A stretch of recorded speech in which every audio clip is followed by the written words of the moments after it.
Oh, that took its time.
Oh, finally somebody's here.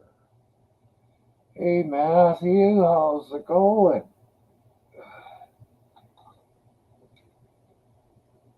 Take that shit off.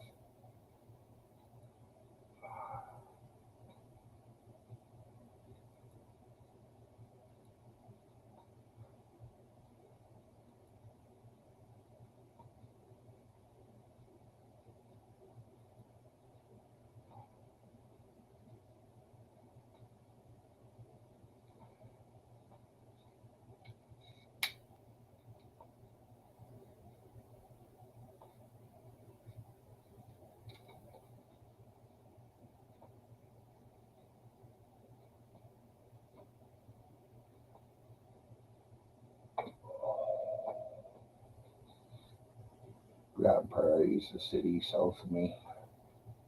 110 miles. Read that there.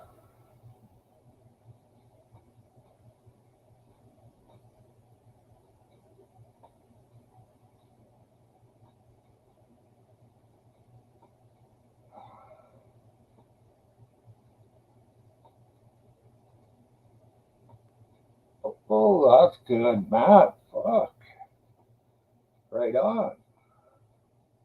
Can you get another one? Are you able to? Because here, if we get one deer ticket, that's it. Only good for one deer. And you're only allowed 1 year.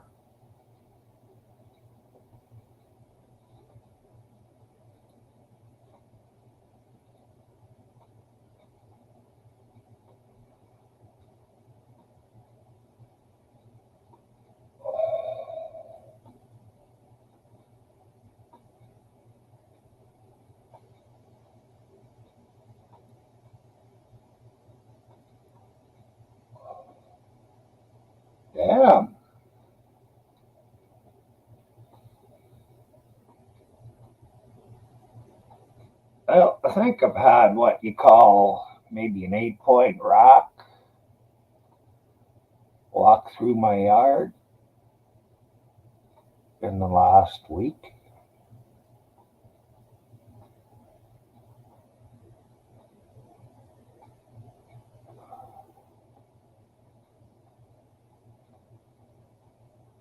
Hey, Susie. Hi, Daryl. How's it going, Darren?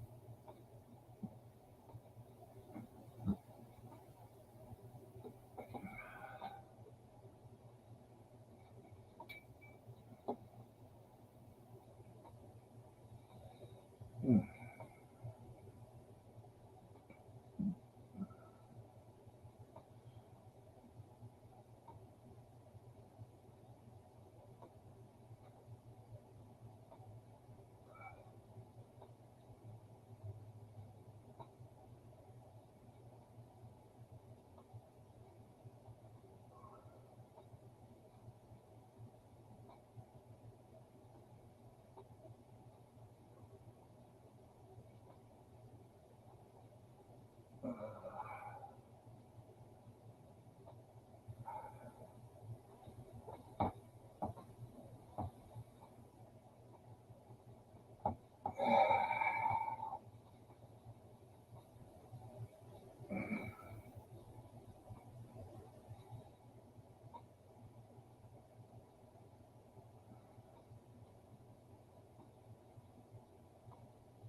Damn, that's nice.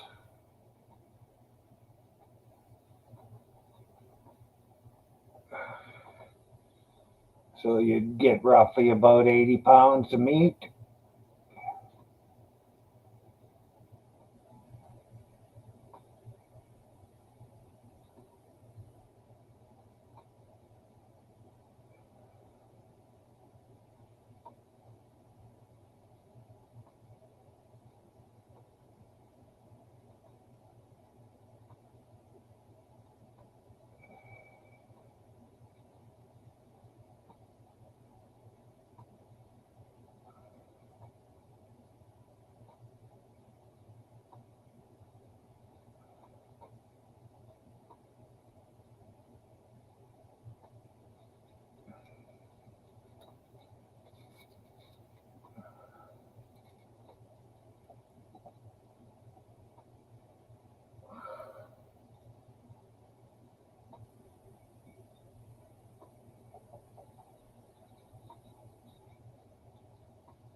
You got it already sliced up into strips?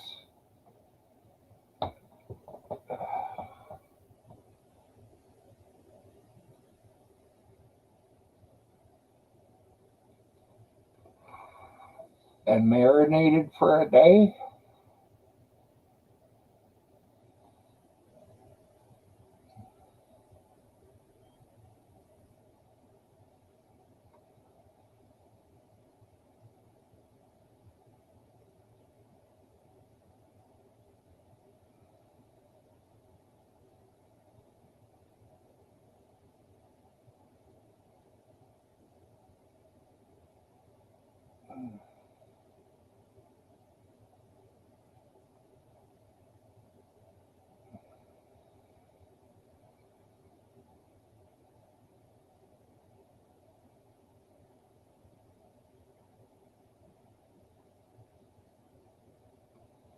Oh.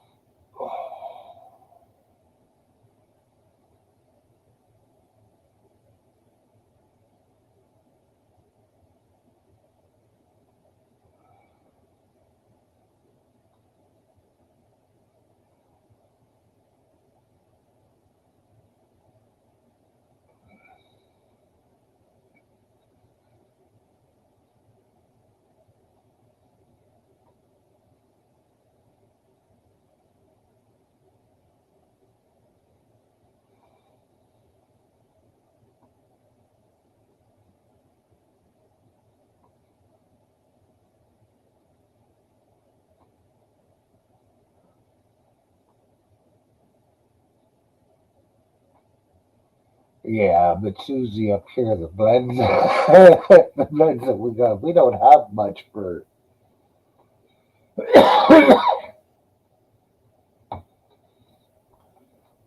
trees up here that are good. Well, fuck, I guess anything is good for smoking.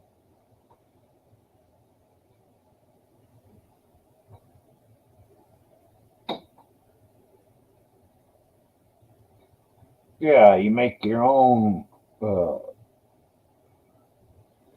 blend of spices for a rub.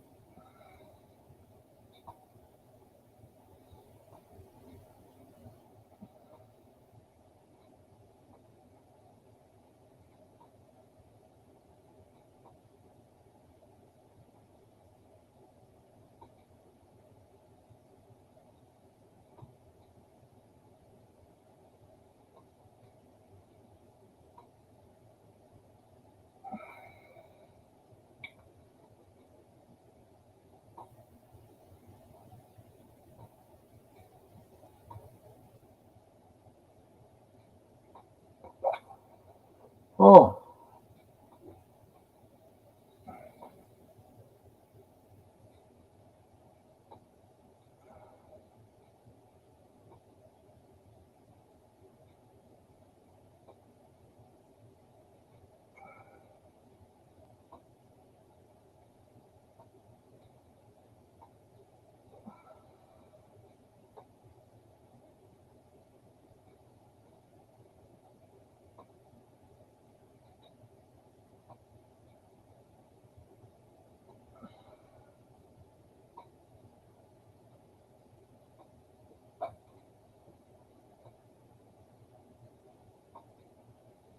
well, there's land everywhere, Susie.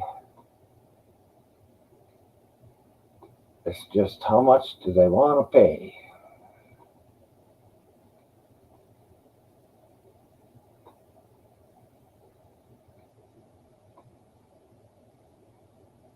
Because up north of here in Worsley, Teardale area, there's farmers up there. Every once in a while, one dies, and they got, you know, sometimes two, three sections, 8 to 12 quarters for sale. Quarters about, I don't know, maybe 100,000 a piece.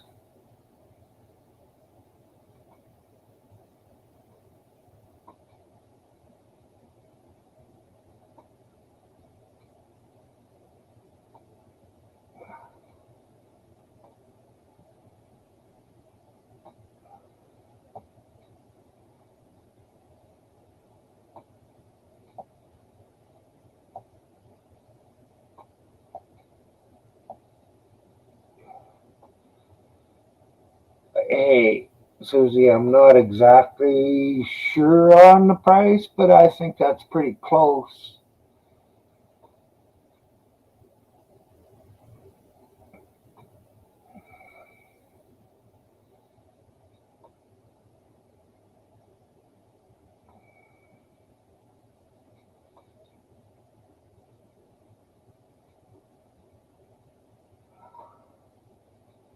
I should go out in a tree overnight, and if that fucking deer walks underneath me, I could drop down and slit its neck.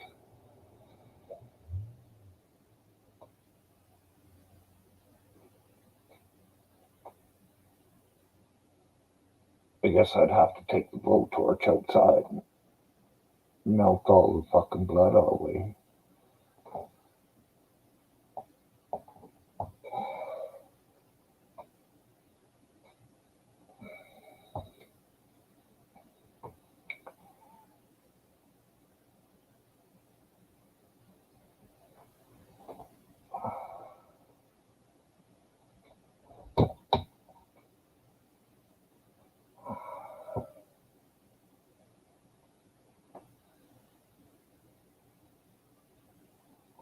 Hey, Blazin', how's it going today?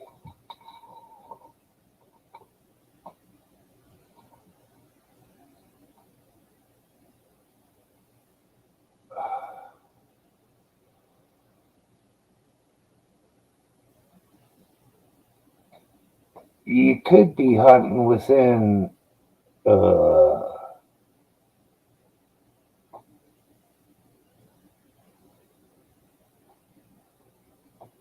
10, 15 seconds of,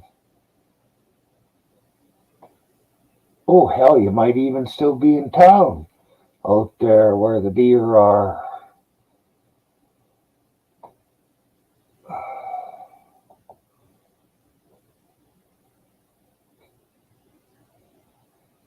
I wouldn't mind some deer.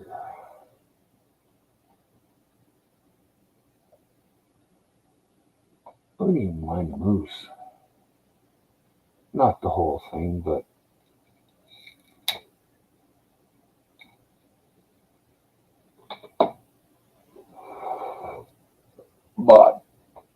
no, an elk.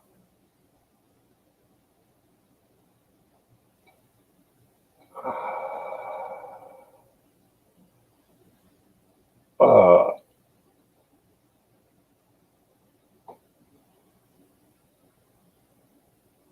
I seen deer one time in a herd, and it was estimated that there was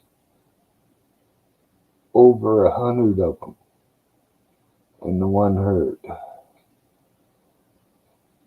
And they were on no hunting land. Perfect place to go hunting for them. They don't expect it.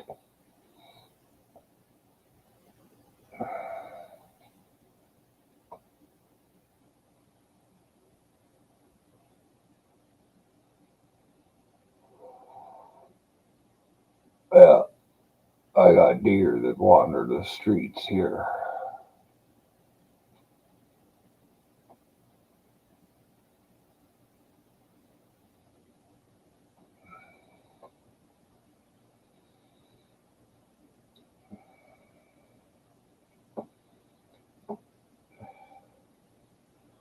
A few years ago, we had a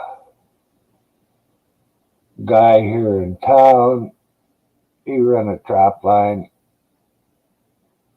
Uh, Women were worried about their kids walking to school because they were scared of the deer. And this guy told them that deer were bloodthirsty animals and they should watch their kids because they might get eaten. The deer really like blood. And he showed him a picture of deer eating on some blood. But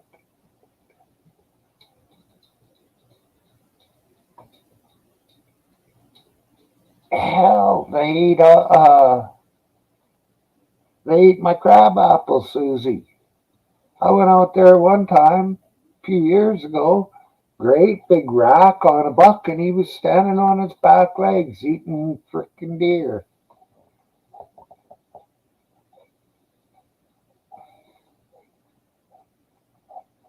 Or I mean, eating crab apples. The weasel. And I bet you he would taste really good with that crab apple taste going through him.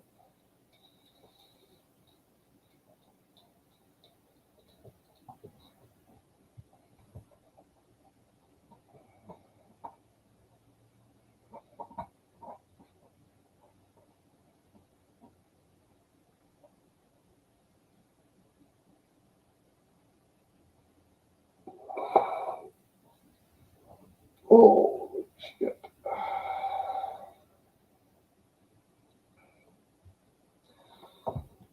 Turn the tea kettle on. Talk amongst yourselves.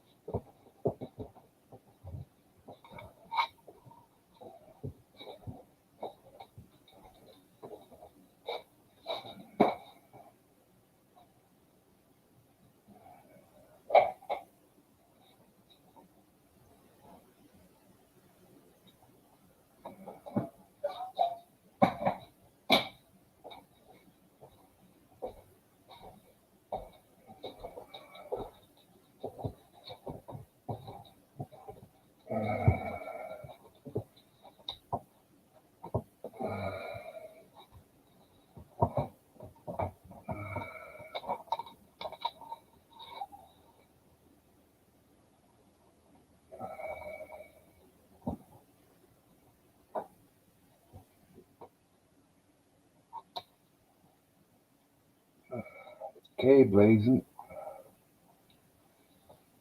Oh. Oh.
I had a dog that was halfway between Bear and Effie, and I had some people babysit him for a couple of weeks.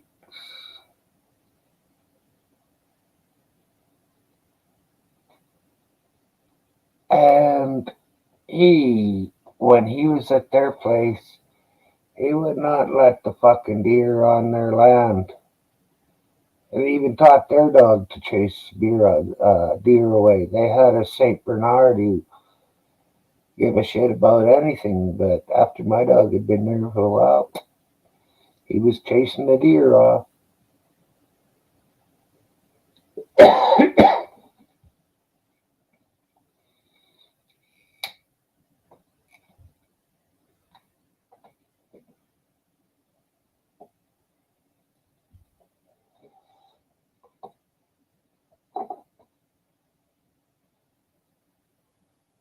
Oh.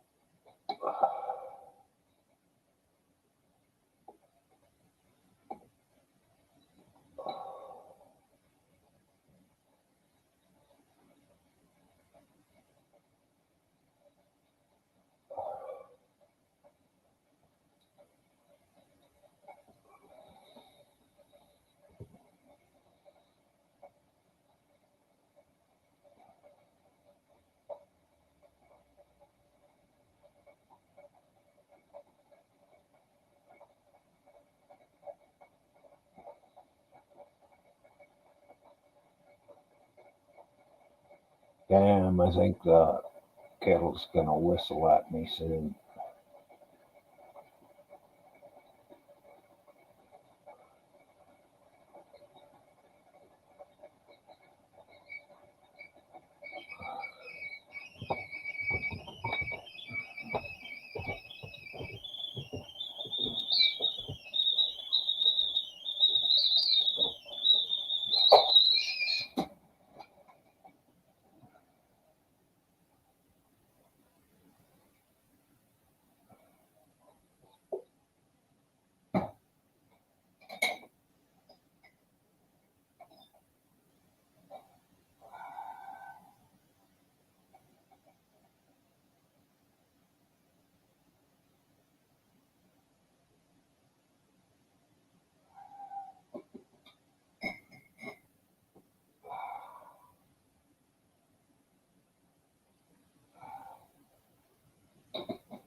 Not if I don't remember to put the whistle back down, Susie. I forget to do that half the time.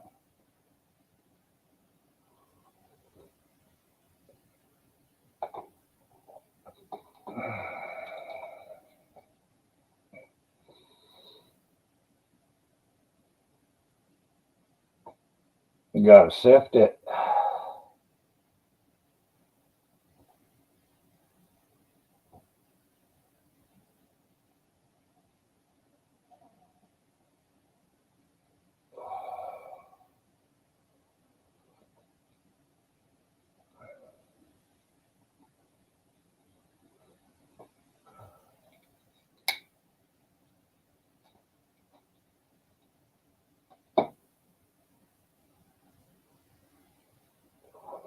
Hey, Jesus.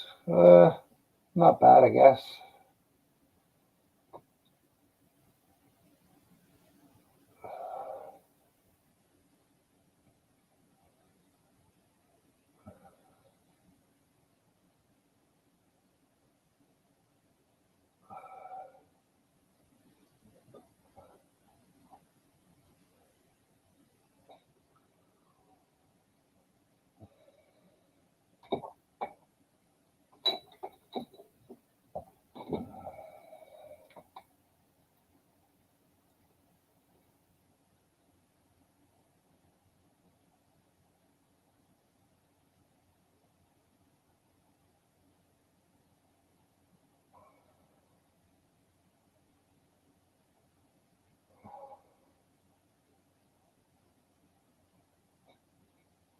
Well, fuck me.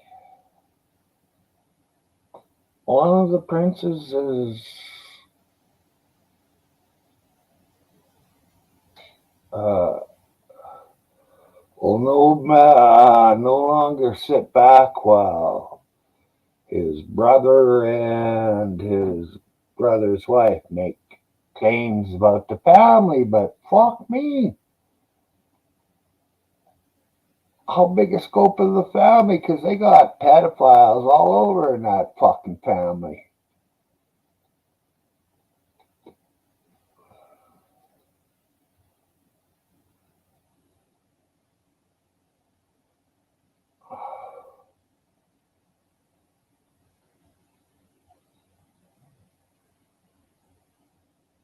Uh, uh,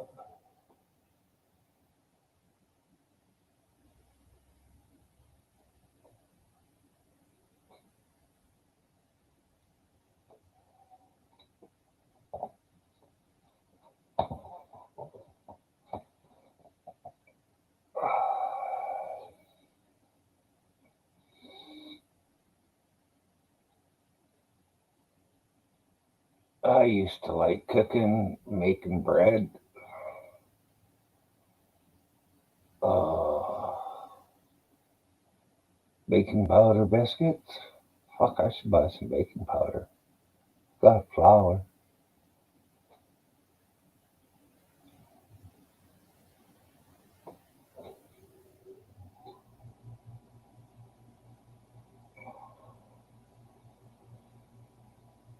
Well, you better hurry, Blazing. Run down to the local pizza place and get some sauce and some spaghetti there, and then you won't have to cook.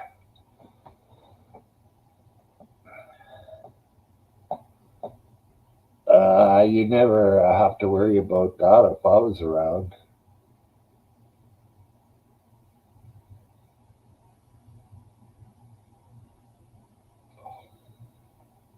Oh, he's right there. Okay, Blazing.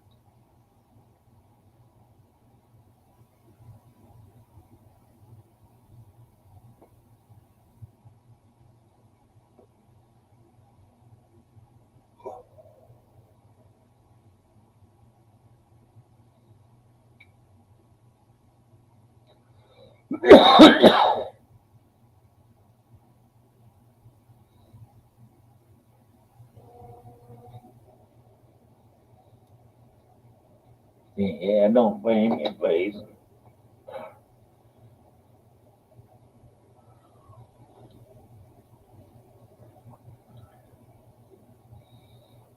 Did you have them in a bag or something, Susie?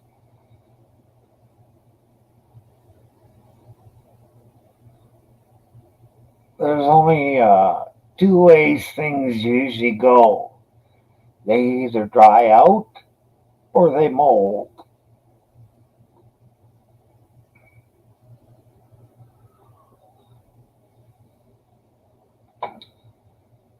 And there's nothing the matter with a couple of dried out. Yeah, no good.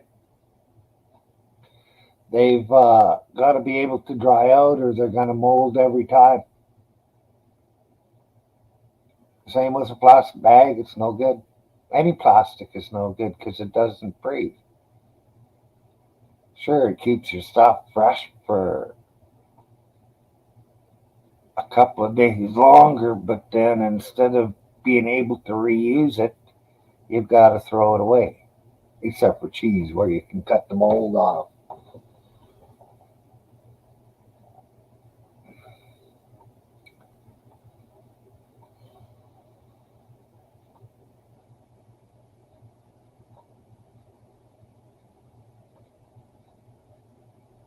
And if donuts dry out, break them up into a bowl and pour a little bit of milk over top of them.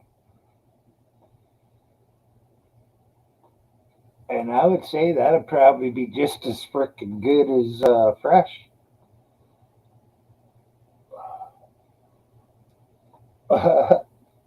Well, it depends how long it's been sitting there getting moldy, Susie.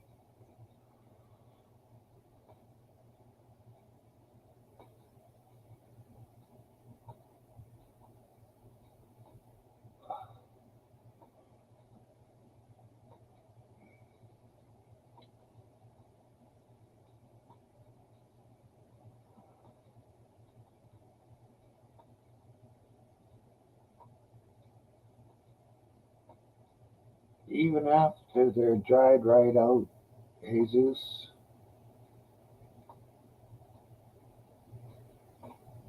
Like they've been sitting out for 5 days, 6 days, and they're just crunchy.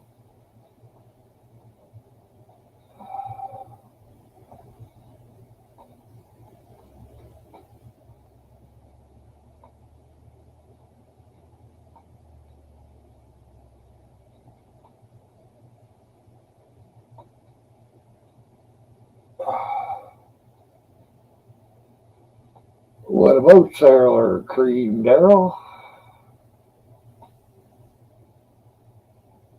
When it gets moldy, I toss that shit out.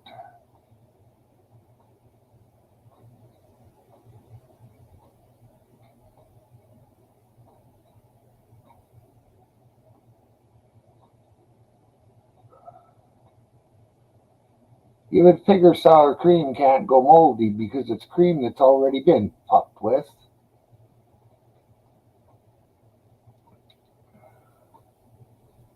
Damn, sensitive.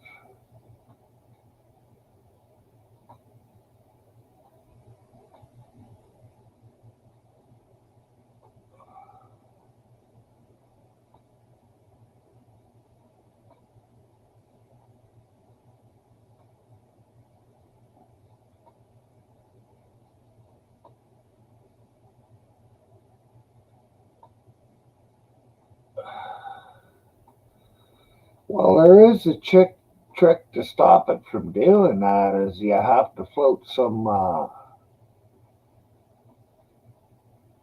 honey on top of it, and the honey will, if you get a nice thin crust on it, it'll stop any air. Honey doesn't go bad even in heat, so that'll keep your food safe.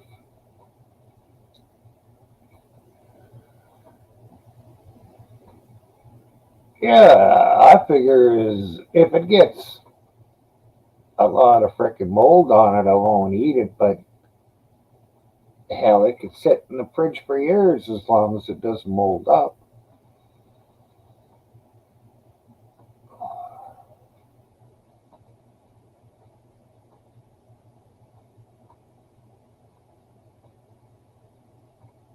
Yeah, it's good for jams. It's good for anything. If you need a lid sealed off, just a little honey in there and not to cover it all, and honey doesn't go bad.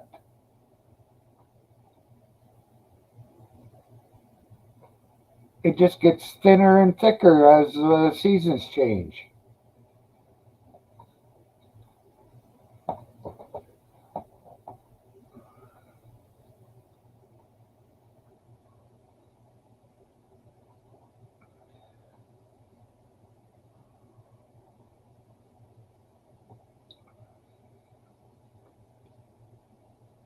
Yeah, if it hasn't. Yeah, if it hasn't started turning green, don't worry about it. Just give it a stir.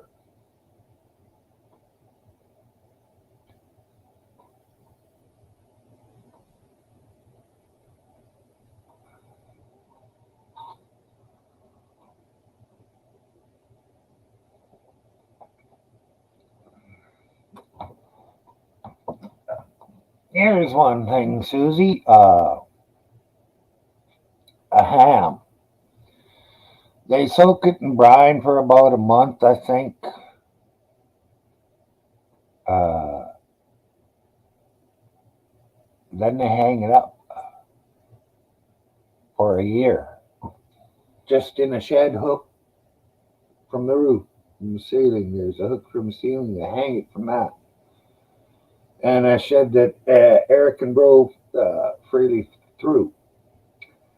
And they leave it hanging up there for a whole year to dry out. Uh, when you buy it, they sell it to you in fucking plastic, and they always add water to it. Makes it heavier on the scale. The fucking cheating cocksuckers. And all stores do it.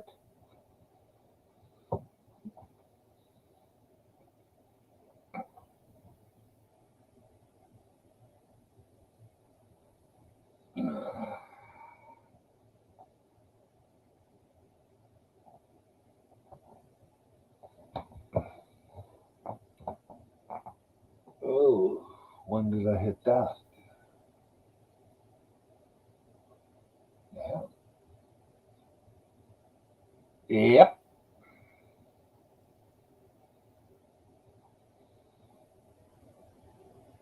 Fucking canned hams now. Used to be a canned ham was fucking about that thick and bigger out and filled right up with ham on the inside.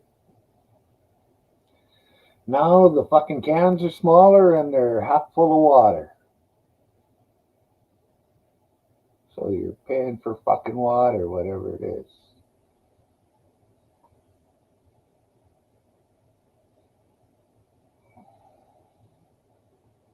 And that's why they fucking, one of the reasons why they inject that fucking red puke into all the meat in the grocery stores. It does look shinier and stuff on the shelf, which helps the people who don't know anything. Uh, but a good side of beef should hang, and if it hangs long enough, it'll turn everything black or dark purple.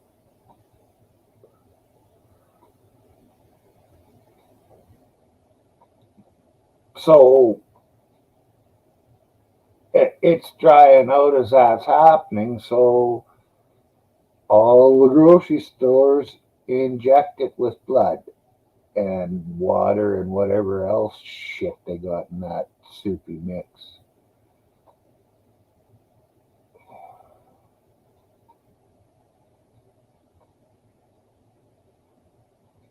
Daryl, don't worry about it. Go buy yourself some new shit that won't kill you or make you sick.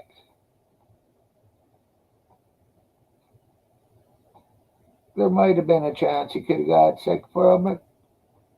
But you are old school. I got that to say about you. All these new pussies nowadays.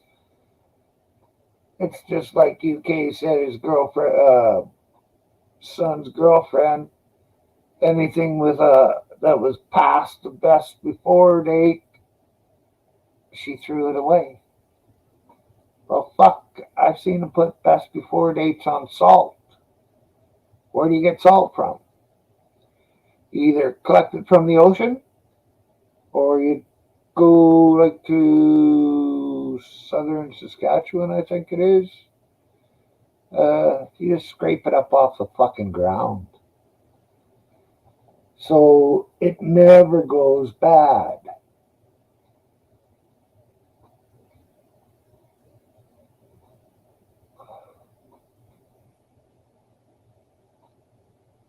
And anything like pickles,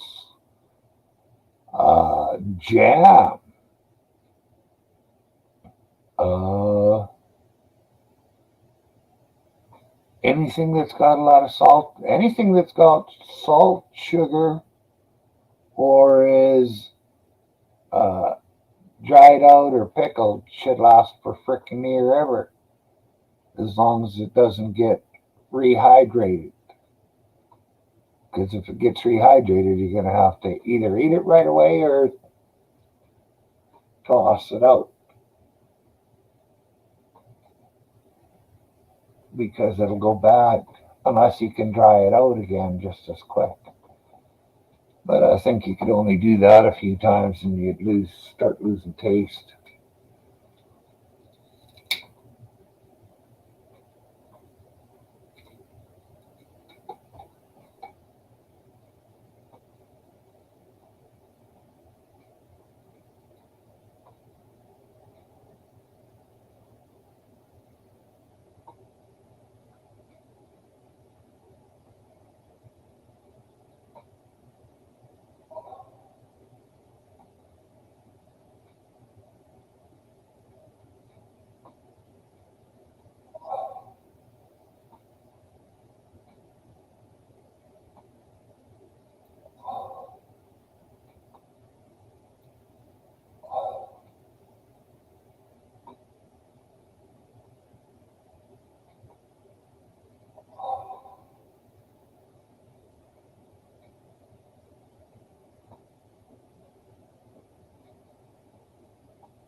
Yeah.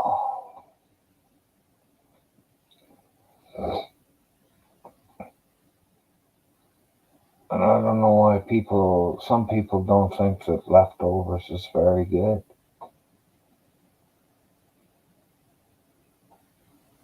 In a lot of stews and chilies and soups, the leftovers taste better than the original stuff.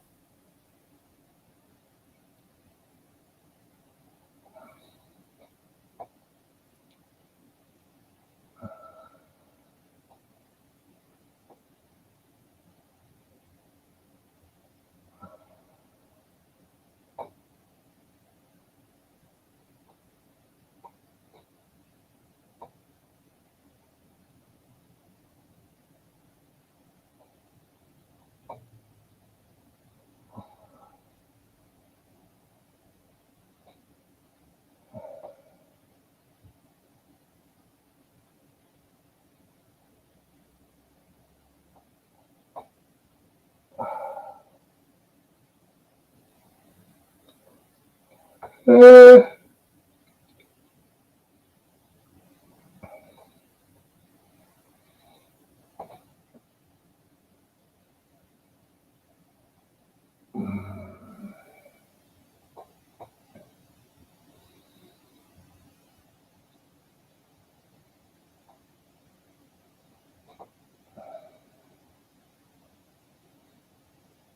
hmm.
Every touch burned. Over 50, ask a doctor about preventing shingles with Shingrix. Fuck that. From Dana Gillen. What the is up with Ohio? Did they just name this place to torture fifth graders? There's already an Iowa and Idaho. What the hell do we need an Ohio for? And how unoriginal is the capital city's name? Columbus, as a man, is historically problematic. But more than that, there's already a Columbia, South Carolina. Why the do we need a Columbus, Ohio, too? The guy didn't even discover the damn country. He thought he landed in India, for sake. He wasn't the brightest star in the sky, if you know what I mean. How could these unoriginal Neanderthals in Ohio not think of any other interesting or important historical figures to name their capital city after?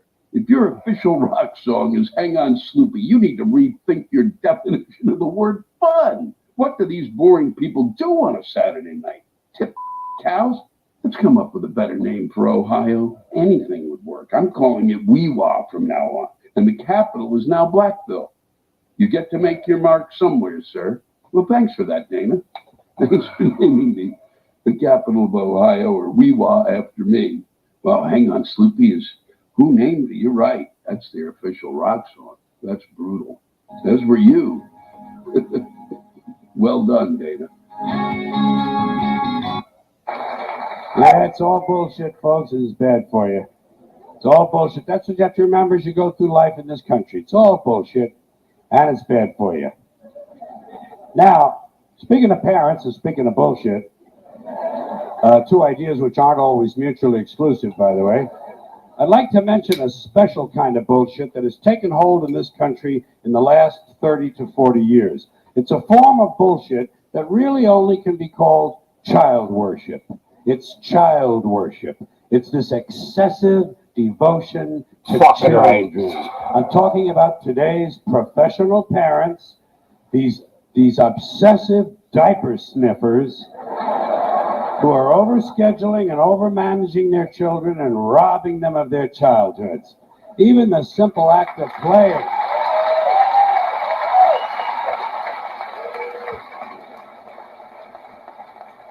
Even the simple act of playing has been taken away from children and put on mommy's schedule in the form of play dates. Something that should be spontaneous and free is now being rigidly planned.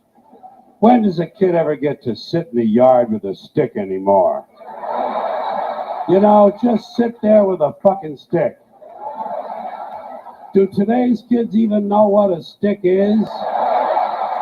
You know? But you know something, a kid shouldn't be wasting his time with a stick anyway. If he's 4 years old, he should be home studying for his kindergarten entrance exams. You know about that shit? Oh, they have them now. Yeah. There are places that have kindergarten entrance exams. The poor little fuck. The poor little fuck, he can barely locate his dick. You know, and already he's being pressured to succeed for the sake of the parents. Isn't this really just a sophisticated form of child abuse?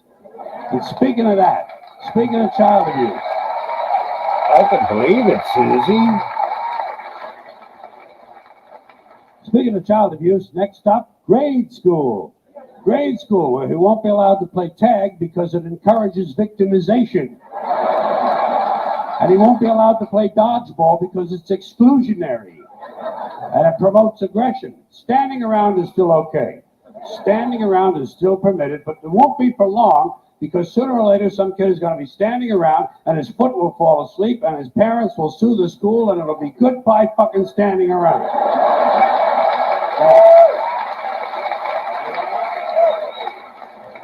Yeah. Now, fortunately, all is not lost.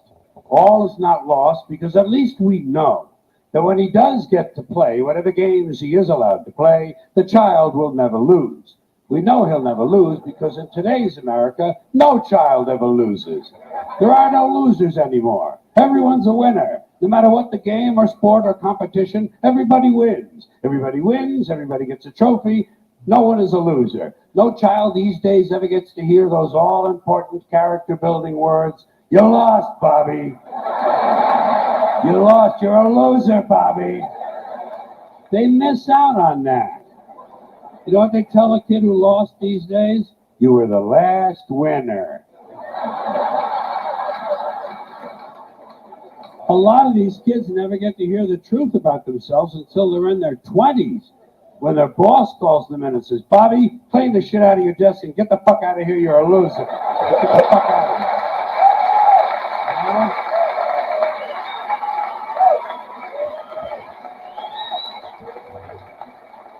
Of course, Bobby's parents can't understand why he can't hold a job. In school, he was always on the honor roll. Well, what they don't understand, of course, is that in today's schools, everyone is on the honor roll. Everyone is on the honor roll because in order to be on the honor roll, all you really need to do is to maintain a body temperature somewhere roughly in the 90s. But we shouldn't be worrying about how he's doing at school because, you know, come summertime, he'll be off to camp.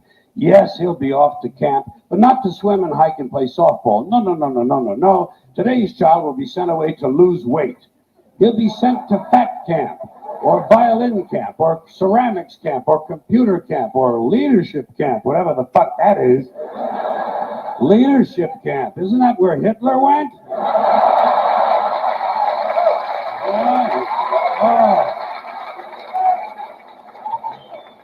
Specialized, structured summer camps.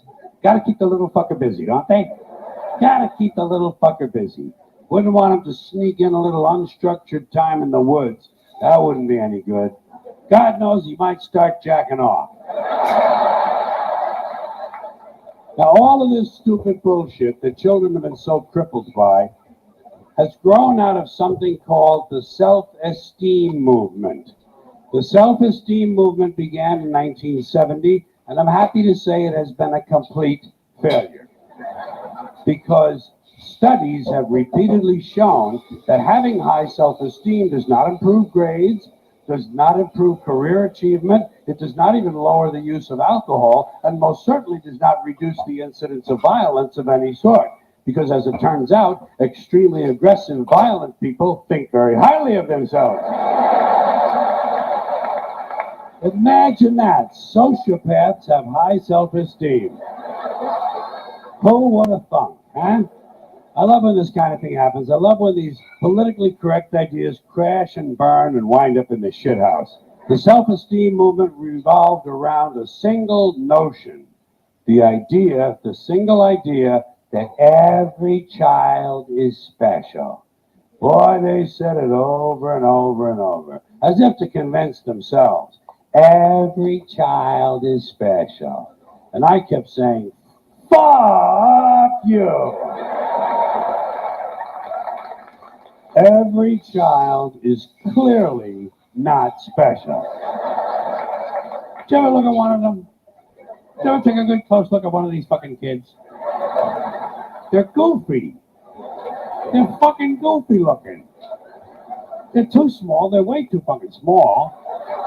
They're malapportioned. Their heads don't fit their bodies. Their arms are too weird and everything. They can't walk across the room in a straight line.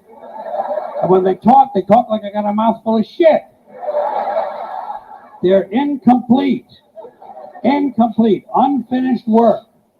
I never give credit for incomplete work. Now, P.T. Barnum might think they're special, but not me. I have standards. But let's say it's true. Let's grant this. I'm in a generous mood. Let's grant this proposition. Let's say it's true as somehow every child is special. What about every adult? Isn't every adult special too?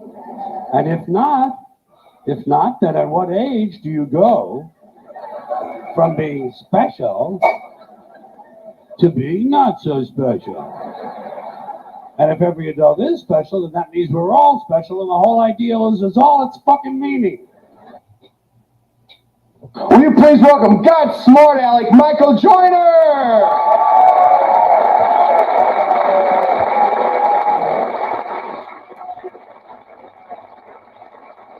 Or Ramsey, come on, folks.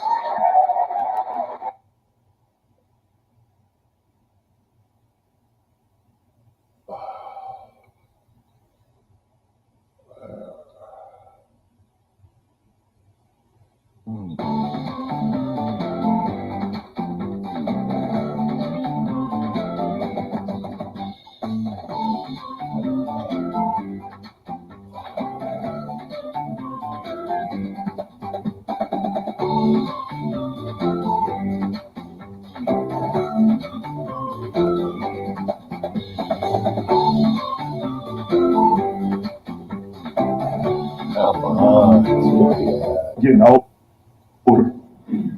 I can feel it, man. Not physically, but like I can feel it like in my patience. I don't have the same patience I used to have when I was young. Like my thing is I can't deal with stupidity. I hate that, you know.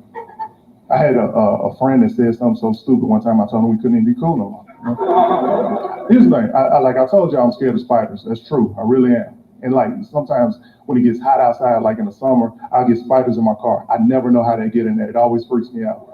One day, I'm riding around in my car. I pulled up on my friend, and I saw some spider webs in the car. I jumped out freaking out. I'm like, man, I do not know how these spiders keep getting in my car. Now, he looked at me with a straight face. He gonna help me out. He's like, you got spiders in your car? Okay. Hey, are you locking your doors?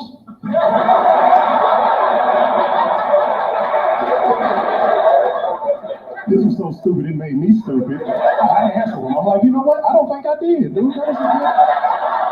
Have you ever had that happen to you? Somebody say something so stupid that make you think you stupid?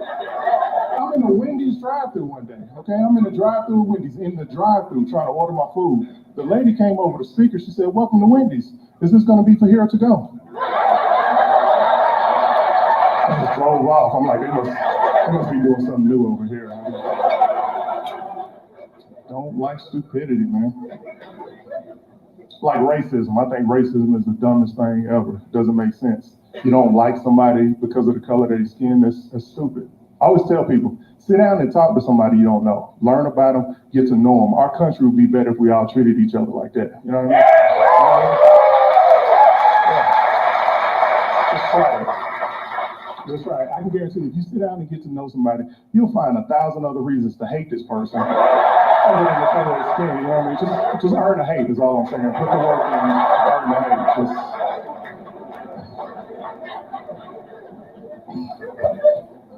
I don't have that issue, man. I hang with everybody. I like when I hang out with my white friends. especially if I'm like the only black person around. Kind of like now.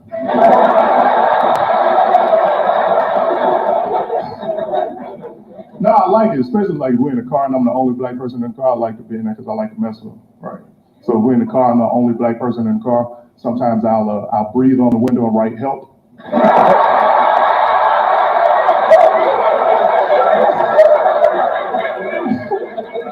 They get mad, but it's funny to me, man. I'm just saying, man. I don't get racism. It's just so many other good reasons to hate people.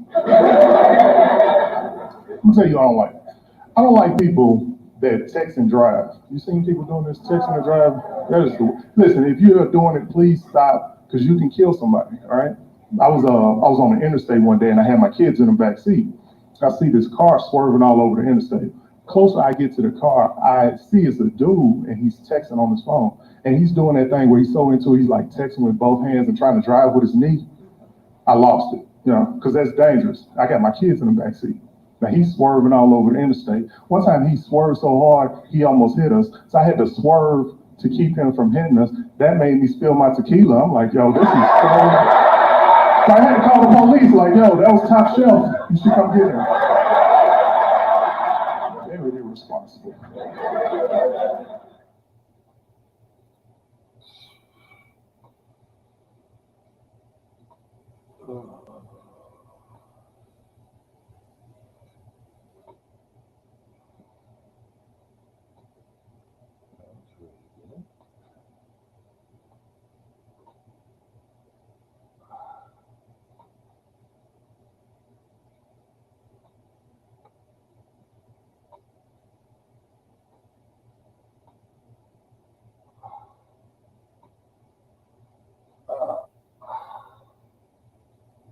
See, the thing is, now I'm saying sluts, there might be some women in the audience that feel uncomfortable with... I'm going to do some cunt jokes now. I'm going to do some jokes about cunts. Now, the thing is, with doing cunt jokes, I know, and also the word cunt, you don't like it, do you, America? You're not comfortable with it. There's women who every time I say it, I go cunt, they're like, oh, Jesus. You just don't like it, and you accept it from me because, oh, he's foreign, he doesn't know better. I do know better, I just don't give a fuck. The thing is, you got worse words in America. You haven't heard me say motherfucker, have you? It's ridiculous, that word. I think it just sounds terrible in my accent, just, yeah, goddamn motherfucker. The word motherfucker is much more offensive than cunt. It's in Shakespeare and Chaucer. It's the oldest swear word in the world. It's lovely. But motherfucker is so brash. Let's break down the word motherfucker, right? It's a boy fucking his mum in the cunt. It's horrible. Now, I'm going to be doing this anyway because I haven't been to many comedy clubs where I haven't seen a female comic do some routine about men having small dicks and not being able to get their dick up and what's wrong with men when you're fucking the ABC. And I've never seen a man at the end of the show walk up to the management and go, well, I enjoyed it, but I feel that penis stuff was unnecessary. Men just fucking, yeah, rock it out. All right, I got a small dick. What are you going to do about it? Women always go for the dick. They think that's men's Achilles heel. They always go after you. It's not funny. It's funny. Every time you shag a bird and you're not good to her, and then like a week later you don't call her, all of her friends will walk past you and do that. And women think that's the funniest joke in the world, right? That's not funny. That's hurtful. Next time you think about doing that, imagine you fuck a guy and the next day all of his mates walk past you and go,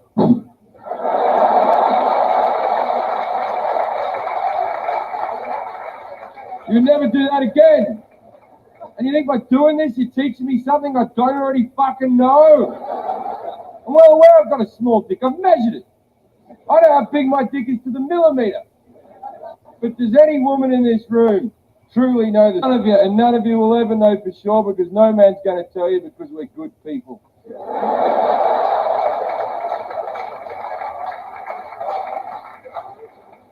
I know what you're thinking. He's not talking about my cunt because it gets a bit sore during sex. That means fuck all. I've been down a woman for 20 minutes. It's wide open. It's flowing like the Murray River. I put the tip of my cock in. They go, gentle, gentle. I could shove my fucking head in that.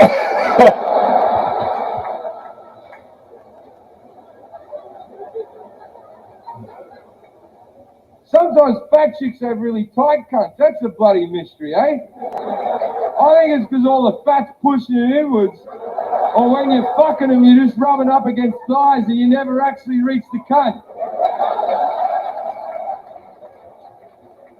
That's why doctors say fat women have to lose weight to get pregnant.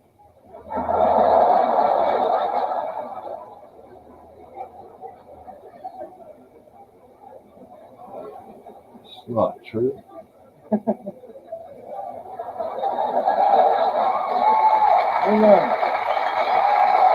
Yeah, that's a good joke. Hold up, I'm finding it harder and harder to come. I used to be able to come like that. I was like an orgasming ninja. I could come whenever I... And now I can't come so much because each day that goes by, I can come if I'm masturbating because I know me. But if there's a chick involved and it's not really nasty and everything, I can't really, So what I do is I fake orgasm now because I wear condoms. And if you wear condoms, the girl doesn't know that you're fake. And I can't come with a condom on. Those days are long gone. Right? And I fake orgasm with a condom on. And women don't think that men can fake orgasm. Well, you can fucking fake orgasm. You think that's your only domain. The weird thing is that men, I have to fake orgasm because if I don't come, a girl will take that personally like she hasn't done a good job, right? And women fake orgasm because I don't know why. I don't give a shit. I've done my best. What do you want from me? I'm trying. If I haven't made you come, I've made girls come before. Don't blame me. Your cunt's broken. All right?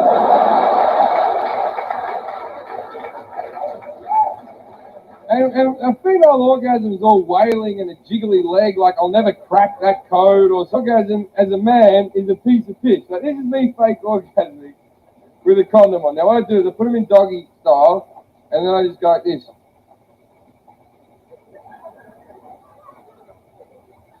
There you go. And then I take the condom off really quickly and run to the bed. Oh, we'll just put this over here. Which is very similar to how my dad runs. And don't come over here, put tissues over it. Don't come near the bin, you'll get pregnant. There's so much cum here. Be careful. Which leads me to ask the next question. If I come like this, when retarded people come,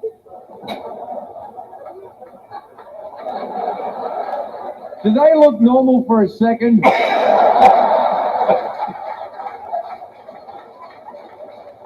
Is there a little window of time where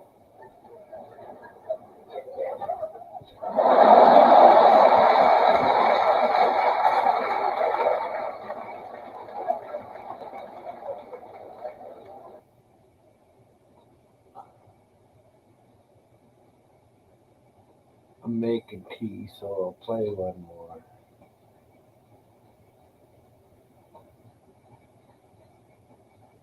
This guy's pretty good.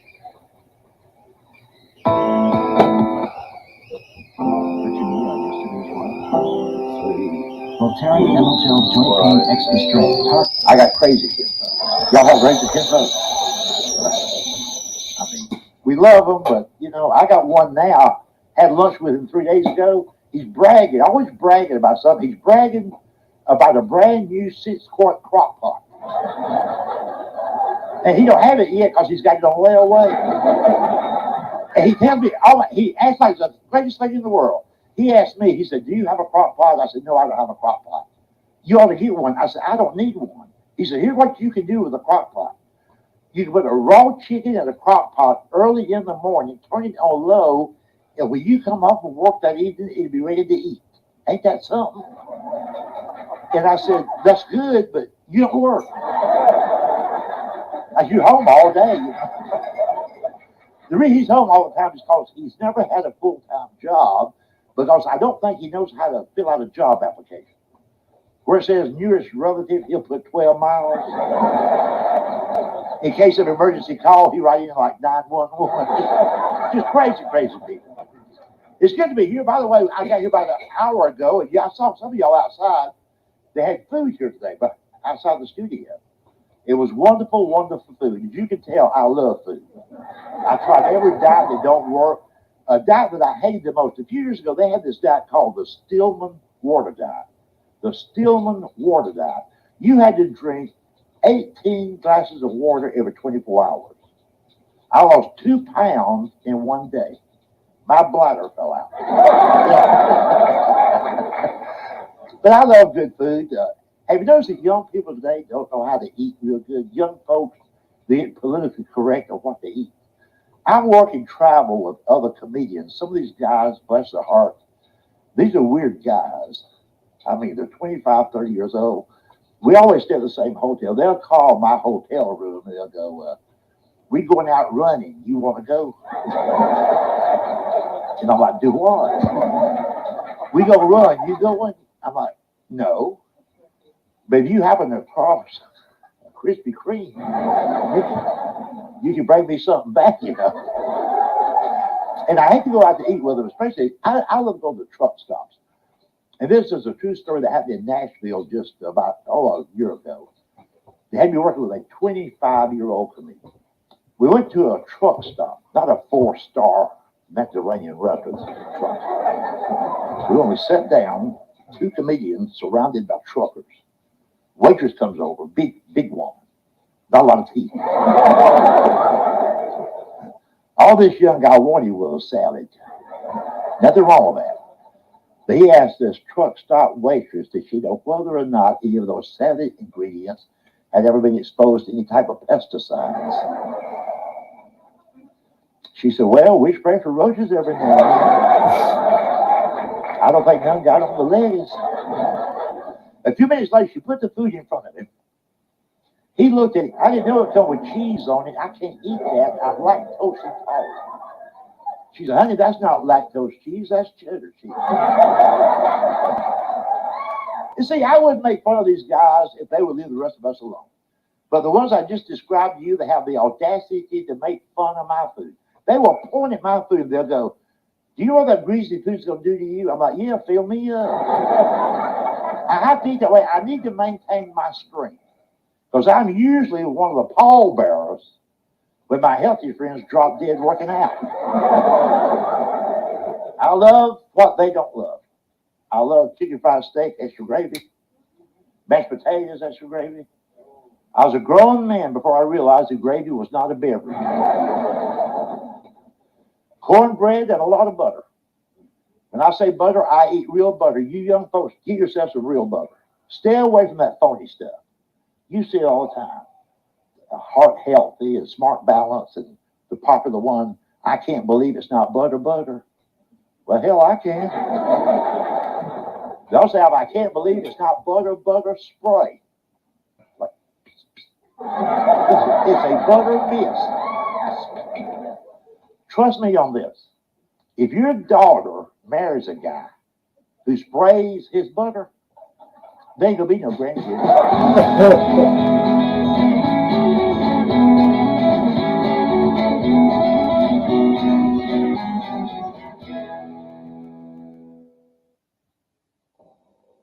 My original. That one's a little too long.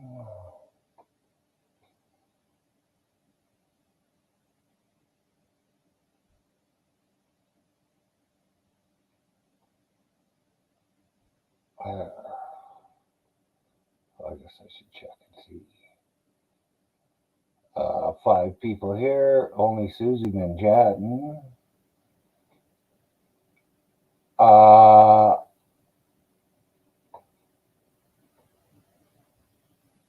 go without Susie. I will not eat margarine.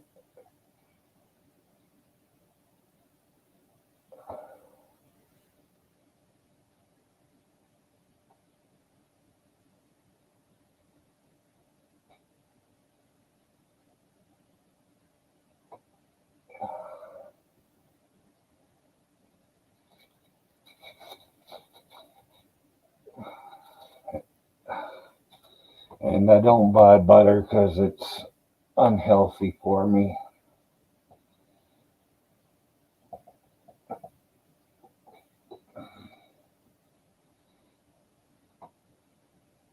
Uh,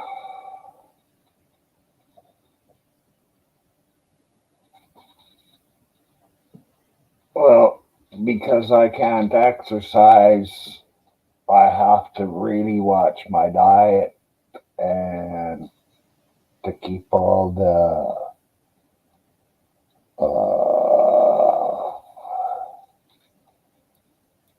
fat, good, what is it? Good fat to bad fat ratio. I can't eat very much fat at all.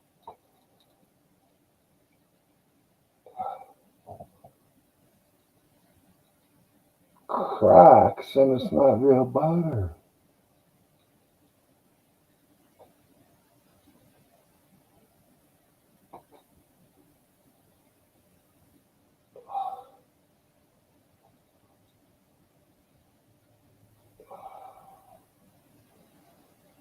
Of course, I don't know. I've never.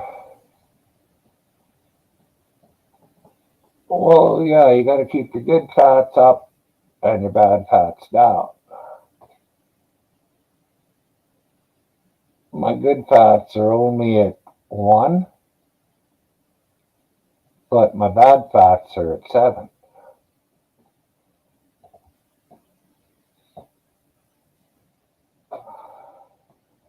And you can't get any lower with the bad fats. And I can't raise my good fats up because I can't exercise to help that a little bit.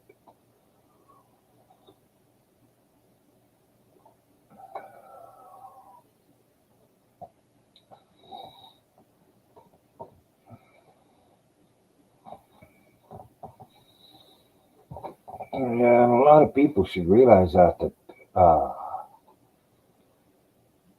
a lot of the shit that people are eating, like the canned cheeses, even Kraft spreadable cheese, not really sure of what's good and what's not in that shit.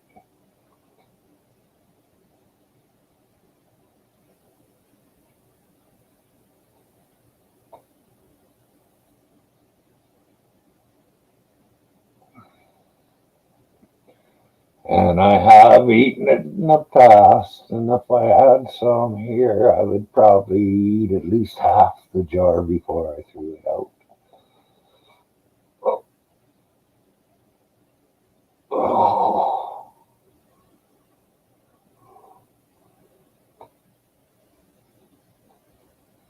fuck.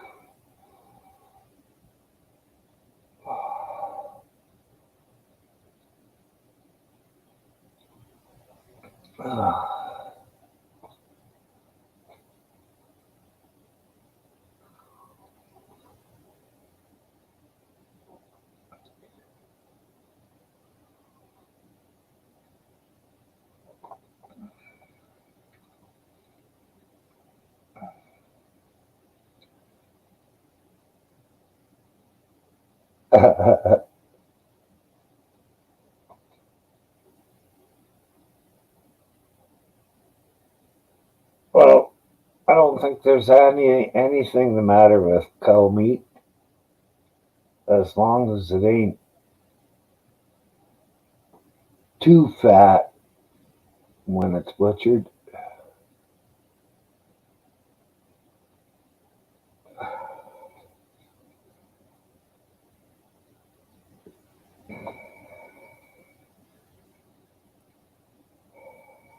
Hmm.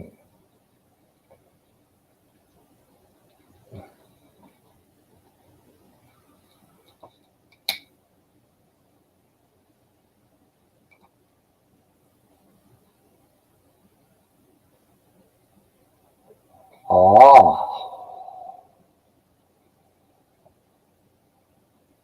they should be growing fucking marijuana, THC or CBD, it don't matter, and feeding that to the fucking cows.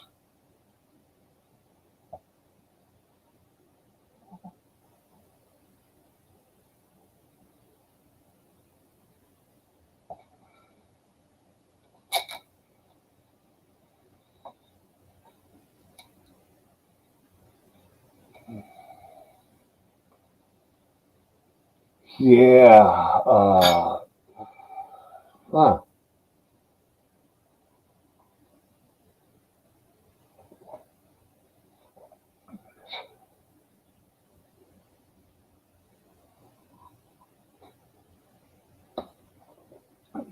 That's right. They're doing the same thing to the cows that they're doing to humans by putting inedible stuff in some of the foods.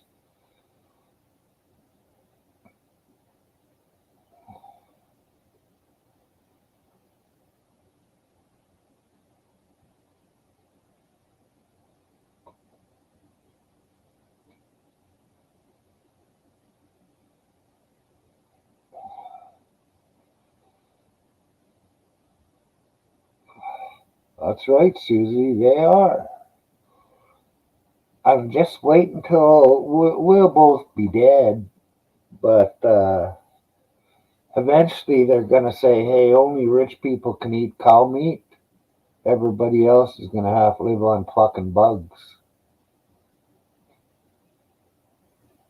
Like I said, we'll probably be gone, and the younger fucking generations. Well, we got to start revolting now,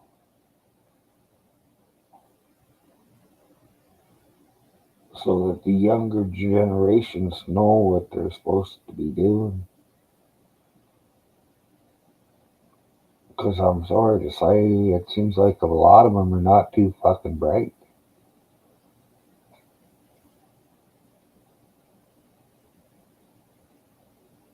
Yeah, well, I don't know how much longer I'm gonna last, Susie.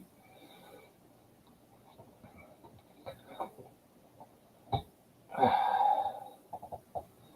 can make another 4 or 5 years until after my dogs are gone. I'll be happy.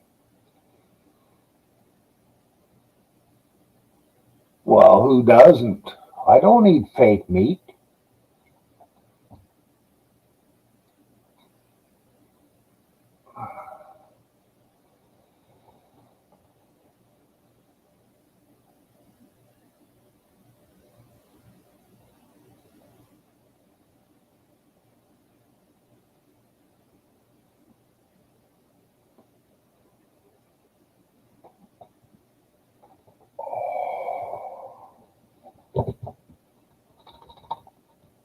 What?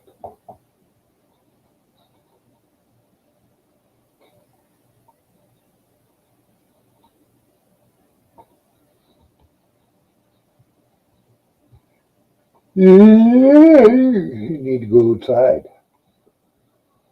Well, I guess while I'm letting the dogs out, I might as well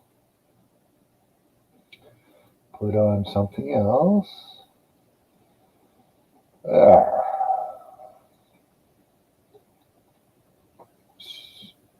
It's the future of pain relief. Chiral is different. I have trouble dealing with people on the phone and in person. These are the two areas I'm working on. I have nothing against the congenitally stupid. I just don't understand why they all end up in customer service.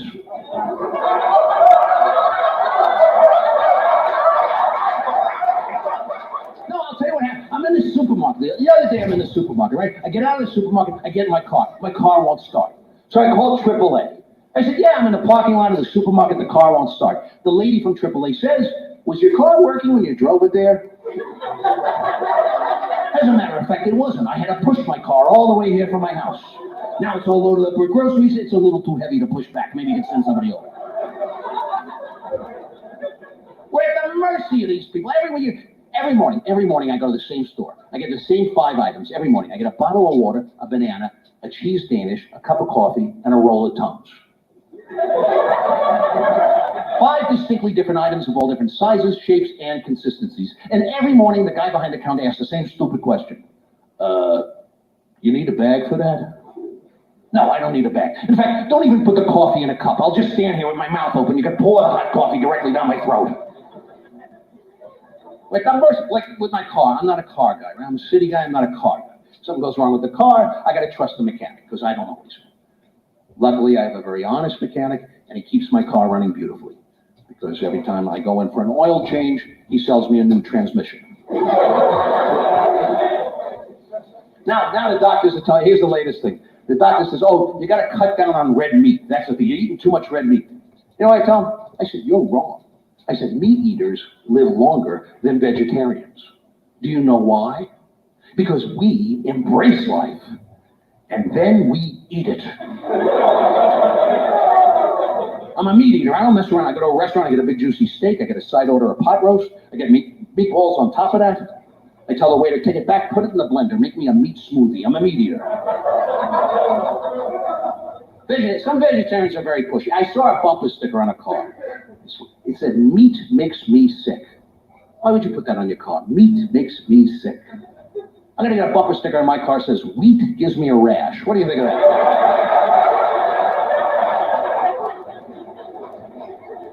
I'm gonna get a bumper sticker on my car that says, if I so much as get in the same room with a plum, I develop a urinary tract infection. What do you think of that? That's a peculiar thing, this need people have to put their innermost feelings and beliefs on little pieces of paper glued to the back of their cars. People put information about their families on bumper stickers. My son's an honor student at Midvale High. I don't care. Do I bore you with information about my family on the back of my car? There's a bumper sticker on the back of my car that says, my cousin Bob in Hoboken has hepatitis. No, I don't.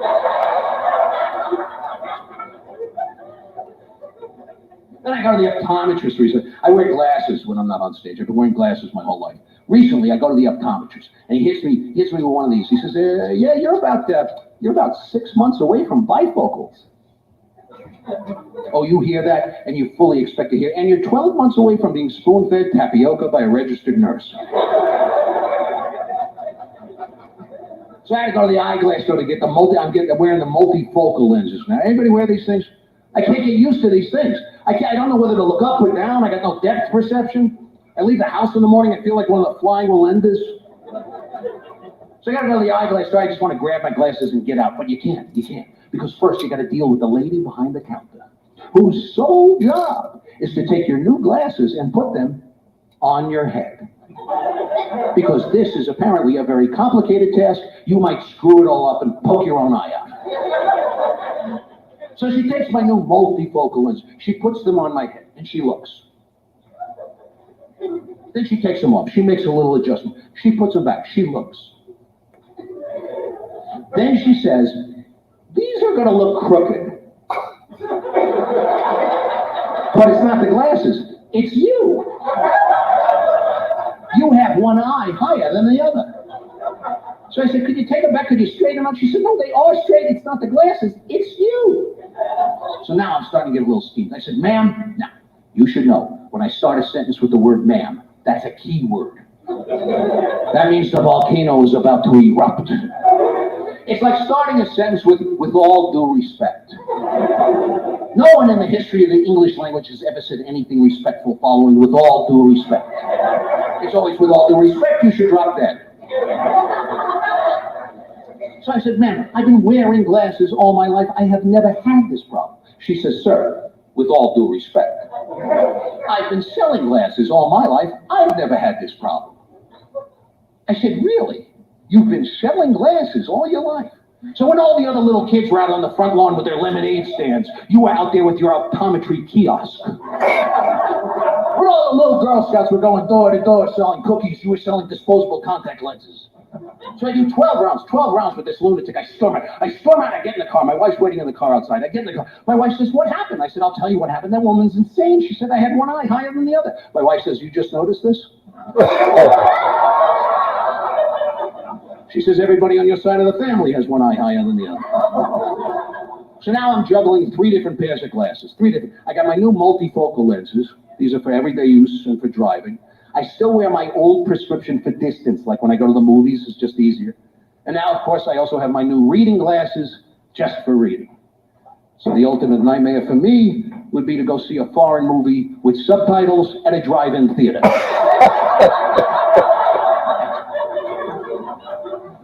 I got 3 different pairs of glasses I can't find in the morning. I get up, I walk around the house all day looking for my glasses. I gotta call my wife and say, honey, come home, help me find my glasses. She comes home, she can't help me find the glasses because she can't find her glasses. I say, put your contact lenses in so you can see, so you can find your glasses. This is what we do all day. We look for glasses. Young couples just starting out. It's exciting. 24 years later, you look for glasses. This is what we do. This is what we do all day.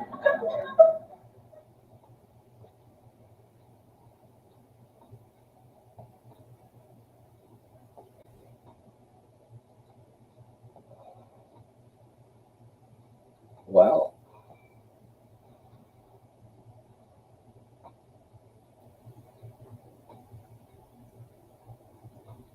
four people here, just Darren and Susie talking.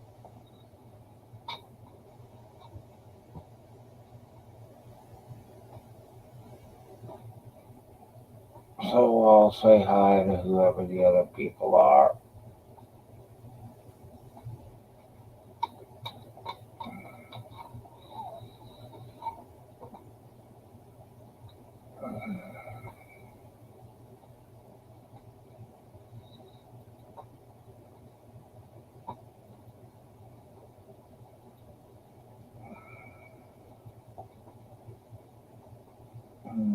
Yeah.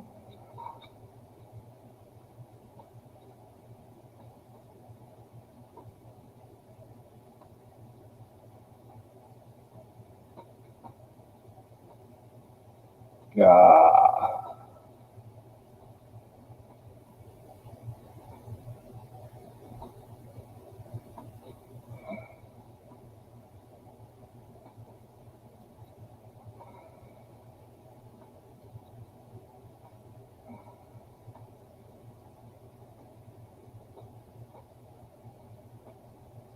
I want to do that. No, I didn't want to do that.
Hiya, Maren.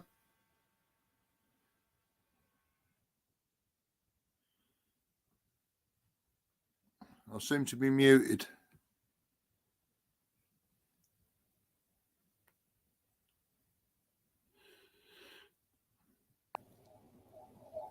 Better?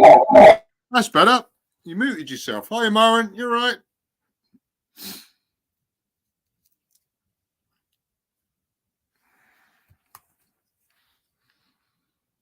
Hiya.com.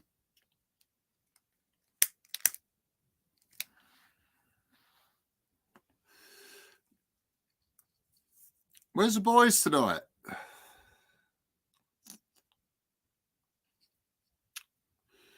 Myron, you've muted yourself again.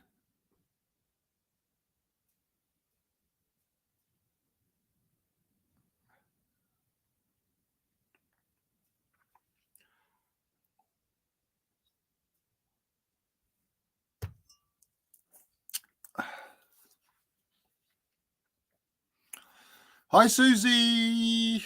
I'm good, thank you, my darling. How are you? No. Hang on, got feedback. Let's just check I'm muted.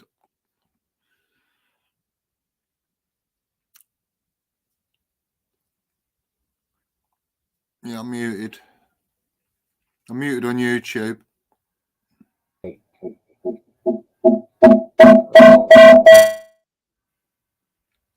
Got some feedback. Hiya, Dot. How you doing?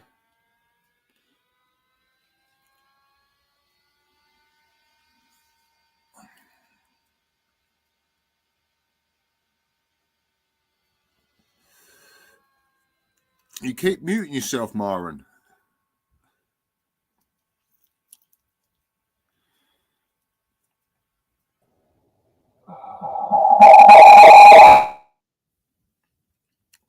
Of course, stop being on Star Trek. You know, Oh, major feedback, Myron. that's why I've been muting myself.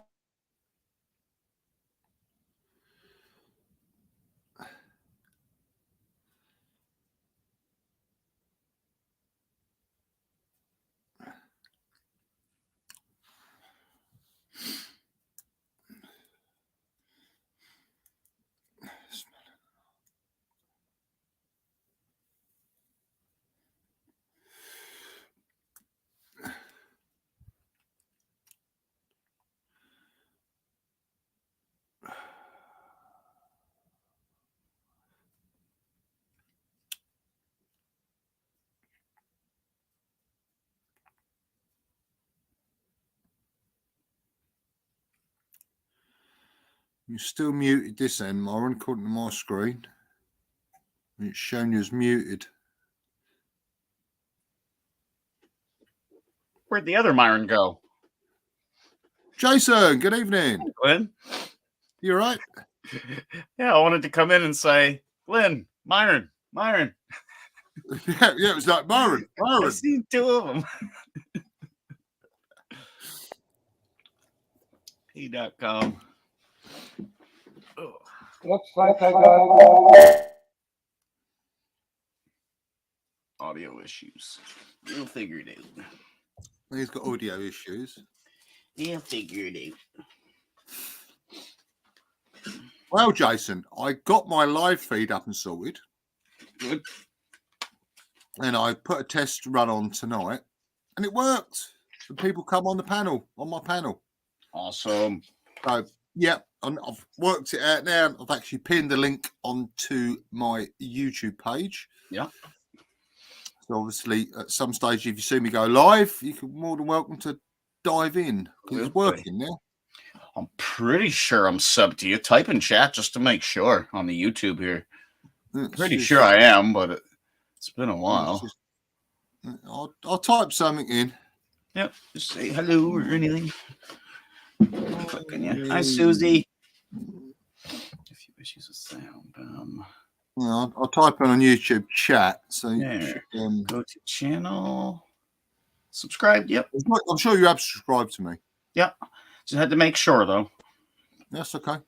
Yeah, but I've done a test run tonight and Myron come in as well. Yeah, and Susie was on as well. 1 hour ago, yeah. .com come on. So yeah, I've got it all set up. So it should be pinned in my chat when I go live. No, you got to do that every time, like when you go in, because your StreamYards is going to be new.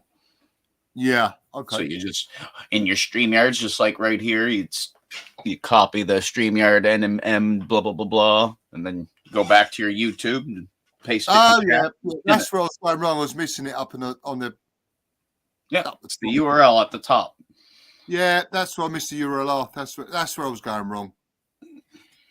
Yeah, I'll see it now. So you just copy that in, paste that into the YouTube chat, then pin it. And you can pin it. And then, boom. .com's got it. Did you get all your sound figured out, Myron? Or... Yeah. Yeah, there you go. Sounds Are you good. working now, Myron? Can hear you. Sounds normal. I touched something and then I got double StreamYard somehow. Oh. And I didn't realize I had double StreamYards. Oh, okay. That wouldn't be beyond me. It'd be a trick. How can you do that? If you drag, how do you duplicate that? It's tricky to do. Oh yeah, right there. If your link at the top is highlighted and you actually grab it when it's highlighted and pull it up to the tab, it'll create a second one. You could have done that by mistake. I just tried it now, and that's what it does too. Oh, I've done that. Like literally, I've flicked right to the top of my browser and scrolled across, and it's pulled like weather report channel over to two open windows, and it's like clicking against it. So I'm like, what the hell's going on here? So anyway, when I looked at the top and I've got two fucking live reports open, I'm like, for fuck's sake. So I left the job site a little earlier today just so I could get back at a decent time. Yeah. 20 minutes of driving back. Your engine is overheating. Low coolant. You son of a bitch. Pulled over, let it cool down, opened up. Fucking thing was fully empty. Had to drive 10 minutes out of the way to get coolant. Bastard. What's that? Radiator cap or a leak? Don't know yet. Could be a slow leak somewhere. When was the last time you checked it? Long fucking time. Yeah. Since ever. Never really. Yeah, Never. you got to check it every year because it will, the water will evaporate out. Yeah. Well, so will everything else. Yeah. And there more than likely is small leaks here and there. It's a fucking old truck, so it's probably 2006 or something like that. She's a fairly old truck. You only need like a perished water hose somewhere, and under pressure it just sprays a little bit out that you don't see you don't see it come out. I've had it with cars here, like going up the hose leading from the cylinder and up to the header tank. It's got a bit perished, and as the water's recirculating round, it's just like slowly oozed out, and you're thinking, why is there no water? Hi, Tiffany. Why is there no water in the header tank? It's like you can't see nothing dripping. All of a sudden, you find this little crack in a hose, like a low pressure hose, that's not going to blow it out. It's only on the feed back through. Yeah. It's like yeah. That. I'm no mechanic by no means. I don't know fuck all really about vehicles. I I used to. Our boss, he's taken engineering and shit like that back when he was young and all that, so he understands every concept of every last part of a vehicle and why it's doing it. Because I asked him today, because there's two different coolants, right? There's the green shit and the red shit. Yeah. So he was saying, because I was worried, like, you got to get the right one, this and that. But I looked in the book, but they didn't have that one at the gas station. They had the other one. So I got back. I said, this is all they had. I had to put it in it. He's like, oh, that doesn't make a difference. It's an old truck. Okay. So then I asked him, I said, like, what if it was like my vehicle now, like my new car? Would you mix them? Could you do what I just did? He's like, no. I'm like, okay. That part I don't understand, but he says because it's an old truck. You can mix the two, but on a newer vehicle, you don't want to have the two different kind of coolants. Oh, it was mixed. like going back years ago. We sell I used to work in the motor trade. I used to work in the parts department. And we used to sell antifreeze. It was blue, ethylene glycol, Yeah. blue antifreeze. Whether it's for a bus, a truck, a car, a motorcycle, All the if same it had a shit. water cooled engine, you put Yeah, blue bless. antifreeze in. Green over here. Green. It was blue. Blue antifreeze. Mhm. For years, antifreeze. Well, Because we got green and red here. And then that's the thing. Then all of a sudden they changed it. They said, oh no. Now they're saying, like, with my car, they're saying, oh, you've got to put this certain antifreeze in because it won't protect down to -25. Yeah, see, that's the part that I don't understand. Why you can't mix the two is what I don't understand. Because he said that's- if you and I wanted to said, take your hang car in and flush it all out, then you Yeah, can well, I use said- any one you want, but don't mix the I two. said, hang on, mate. I said, when does it get to -25 in the UK? It doesn't. One day a year. If it's antifreeze, it's antifreeze, isn't it? Oh no, you've got to have this pink coloured bloody stuff. I said, well, have I got an aluminium cylinder head? No, it's cast iron. Is my block aluminium? No, it's cast iron. So antifreeze is antifreeze, isn't it? It's Yeah, not salt water. Salt water's salt water, isn't it? yeah. Nice slow burner. It's probably just as cheaper to mix up a litre of salt water, tip that, especially in the UK, mix up, drain a litre out your radiator, put the hose back on, mix up Well, half a bag of bloody cooking salt, tip that in there, because salt water freezes at -2, -3. No. And there's, how Yeah, much that's is what it said in the book, Slow Burner. It said Dex Cool 50/50. And they didn't have any at the gas station, but like my boss said, it doesn't make a fucking difference because it's an old truck. I still don't get it. I know fuck all about it. Antifreeze is antifreeze. well, Jason, the older you go in the vehicles, the more that different things that you could use to run them. New technology, more limited, I guess. Well, yeah, instead Yeah. of making it easy to use everything, it's making it harder because you got to know the right fucking glycol. Yeah. Well, fuck that. Yeah, like Glenn here, he could go straight water and just have a good tap, and when he parked at night, open it up, let all the water run out. Yeah. Put warm water in it the next morning, so when he goes to start the car, he's got warm water in it. It helps warm the motor up. That's the way they used to do things, but they don't do that No. anymore. Used to be, you could, if you run 1030 oil, you could collect all your used oil in a barrel and let it sit. And after a year, all the solids would settle out. Yeah. Back to being clear again, and you could reuse it. Ah, just like fucking furnace oil's the same shit. If you let it sit at all. Yeah, that's what we used to do for eating in the workshop when we used to work in the garage. We used to all the cars we used to service.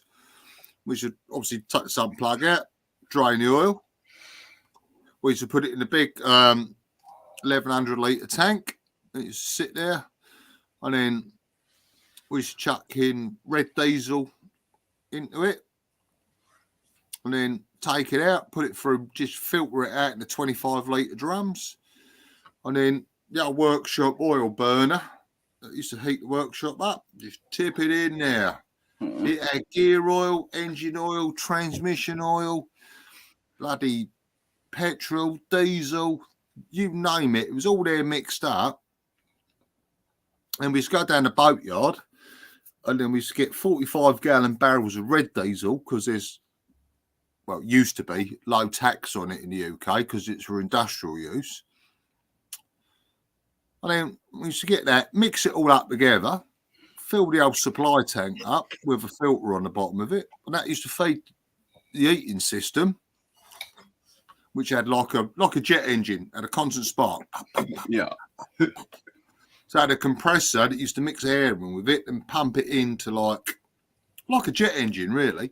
Had a Yeah. constant spark, which you ignite it, blow what air out. Our workshop was toasty and warm. Yeah. Yeah, I've installed a few newer models of those, the waste oil furnaces. But down in the UK, Burn they anything. banned it. You can't burn waste oil anymore. No, It's been banned. It's been banned here in the UK. it's gonna get banned here soon, but it's still a thing. They eventually they want all of Canada not burning anything anymore when it comes to heating. They want all electric or geothermal. You know what? Our province has said, "Fuck you, Trudeau. Yeah. We'll burn what we fucking want. We'll dig it out of the ground if we feel like it." Fucking Red right, you get your diesel. own oil.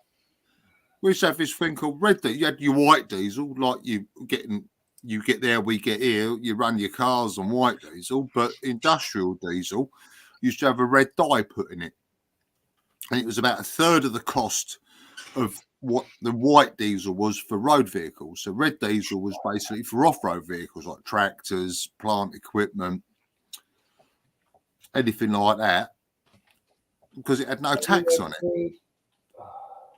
And it was like, you know, if people use an industrial diesel, use a lot of it. But now they banned all that now. That's all been phased out. You can only get white diesel. So you've got to pay the full pump prices. So all the farmers over here are up in arms saying now our running costs have gone up by 60% now on our fuel costs. And you still want to grow crops. So that's going to push the price up. Oh, it's a nightmare. As far as I know, the diesel is for vehicles is the same. What's cheaper is it comes clear when you get it, and that goes for home heating. Yeah, that's what you said. Heating oil. They call it in the UK. They call it heating oil. Yeah. No, all it is red diesel. It's just basically diesel fuel with a dye in it. No, it's not. A little different. Diesel fuel without the dye in it. They add the dye in it afterwards to turn it red or to turn it. Here it goes clear to blue. Blue in vehicles and everything like that, and clear at home. And it comes clear. They add the dyes afterwards. Yeah, that all in the UK now. That's all been discontinued. It's just literally white diesel at the pump at £8 or whatever it is, £8 something a gallon, and that's it.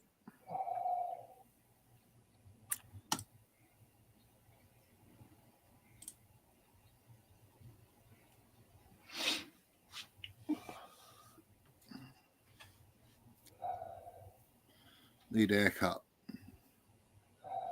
Yeah. They dye the gas for the farmers.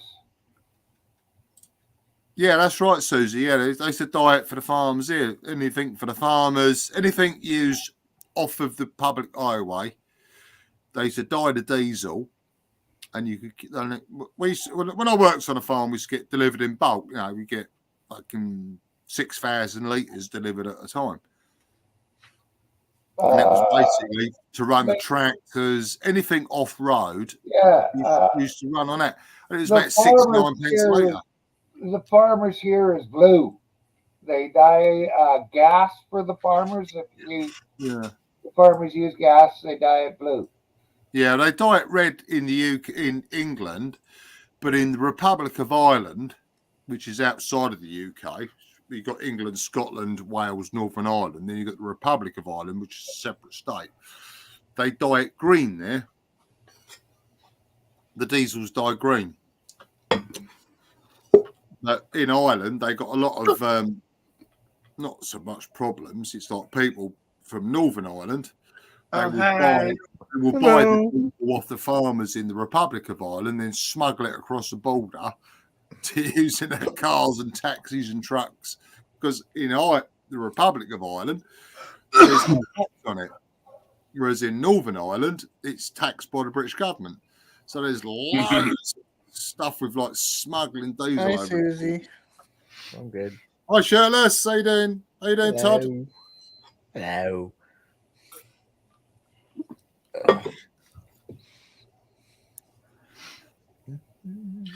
Yeah. It's Jen's birthday today. I know. I wished her a happy birthday. Yeah. So I asked her on the way home, because I had to pick up milk. So, is there anything special you want from the grocery store for your birthday? She said, yeah, pick me up some ice cream. Okay. I went shopping, grabbed milks and all the things that we needed, the water and everything, and a few other things on sale. Get down there, I'm like, fuck, I forgot ice cream. Damn it, Jason. I bought ice cream at Needs. You had one job.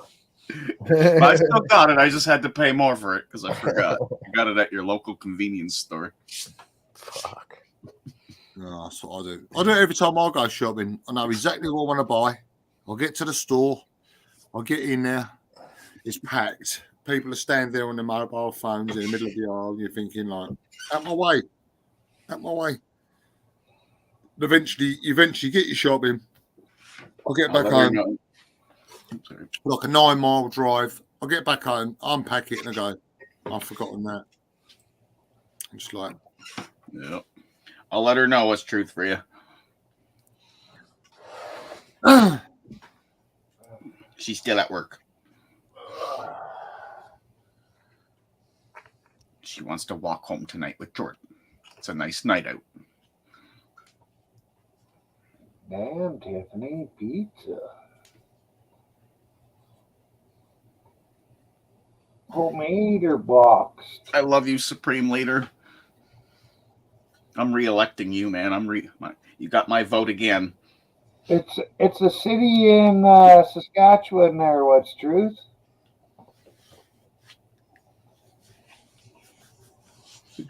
This is Saskatoon.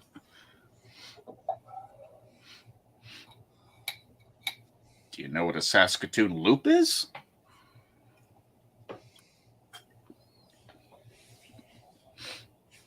Oh wow, Tiffany. Chupapit pa ka naman niyan. I don't know why it's called a Saskatoon loop, but in my trade, you get a mechanical room that's in a confined area, right? And you get burners and that need oxygen. So if you take a pipe and say it's in a basement, you come through a rim joist or something, you run the pipe all the way down to the floor, you come back up and over and down. It brings air in, but it doesn't let the hot air and the cold air come through it. They call it a Saskatoon loop. Oh.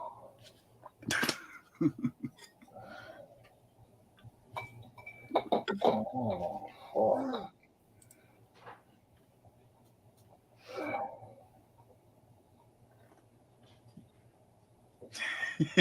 Damn right I'm gonna fucking tell you. I hope you shut up right and listened.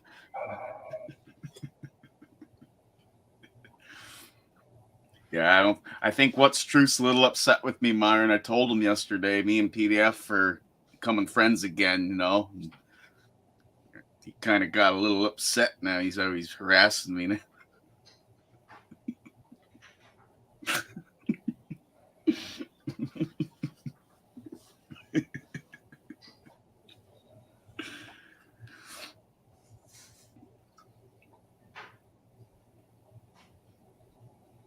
He still won't let me on his panel, though.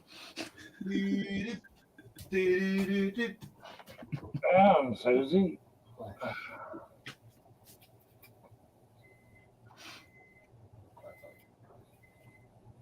I was almost there. I think I might have ruined it when I joined 303's panel.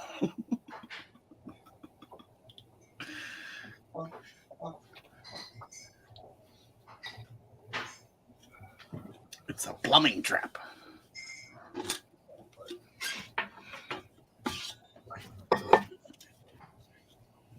The Newfie Loop. Sweet. oh, that's better. I'm back. I'm back. Cheers. Cheers. Cheers. Oh, fuck. I got drunk quick last night. Holy shit. Did you? We went to your son's dance thing. Yeah, how'd that go? Awesome. He did great. It was funny, too, when we were getting ready to leave there. He'd come up all the people that were watching the show were in the lobbies and they're walking. Was that the boy that was dancing on the show? Yeah. It's like a friend of mine in the UK. He's got 2 sons, and they dance. They do. I don't know what type of dance your sons does, but they dance to all like the latest hip hop and organised. He's into a little bit of all of them. Hip hop. They are absolutely. They're only like 14 and 15, but they've been doing it for years, and they are just like he put a on Bookface. I call it Bookface. Facebook Bookface. Bookface. Fuck book. It depends I suppose it depends what stream you're on before you get censored on it and knocked off. But yeah, he put stuff on it, and they're like bloody amazing. Mm-hmm. There's a fucking YouTube channel too, Matt Stefani. Holy shit, he's got one of the best schools in the world for teaching. They're fucking amazing. Yeah. I was remember going to a show in the UK about it must have been about 10 years ago, and it was a Japanese display of dancing where they have all the fans and the streamers and everything, and like they have like they're like circus sort of trapeze artists, you call them, and they do all the flips and the dance with everything. Gosh, it was amazing. I didn't think I'd enjoy it because sort of stuff like that. Sort of, I'm just like, nah, I don't really. And ex-partner at the time said, "Oh, come along, you'll enjoy it. You'll enjoy it." I was like, I don't know. So I went, but yeah, it was amazing, really, the skills.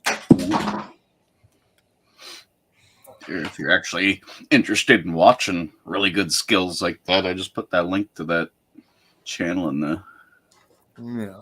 Let's just say if he was around, my kids would definitely be in his class. This is how you get famous.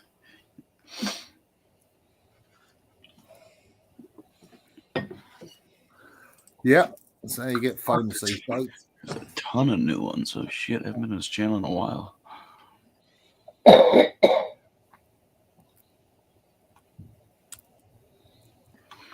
Yeah, it's another song I want to look up. Chili.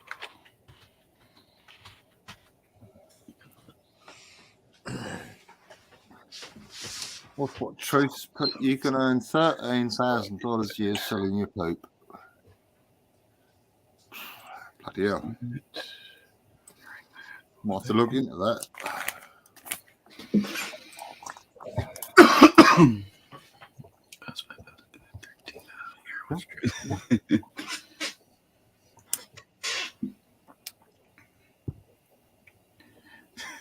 Shit. For $13,000 a year, selling your poop.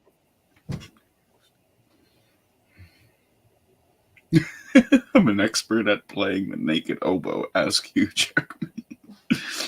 Okay.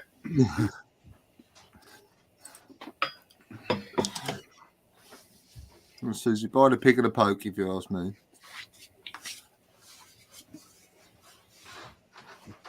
I was trying to pick years ago.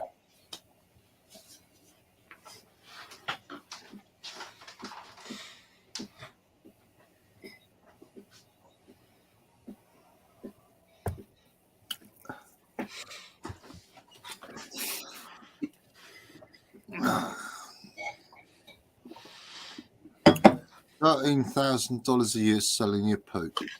Bloody hell. Quite the living. These days, anything.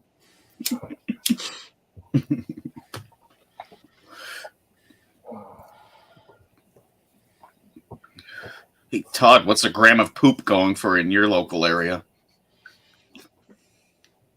Poop? Yeah. Has it hit an all-time record high, or is that its lowest? Nail your poo.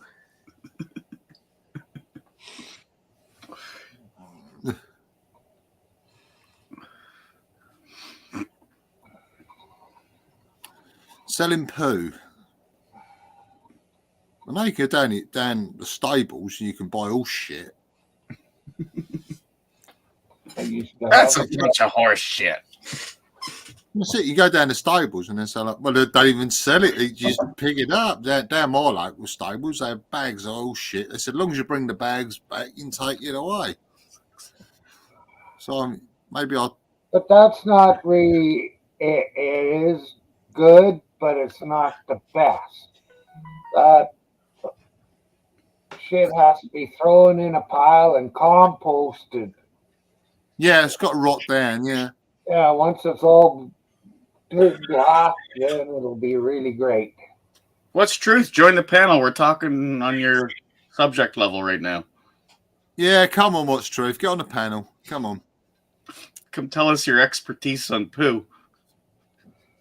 Well, I was saying, let's go down the local stables, pick a bag of old shit up, bring it back, keep the bag for 6 months, fill it up with human poo, and take it back and say, I've done you an exchange. I know you're good at talking shit. Come on now.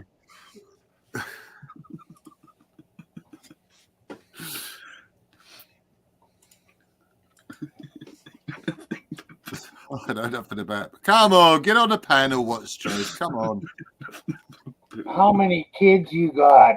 Don't be lying to us.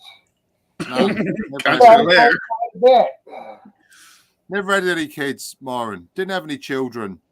I'm talking to what's truth. I fire more blanks than a military fucking rifle. True. We need a record deal.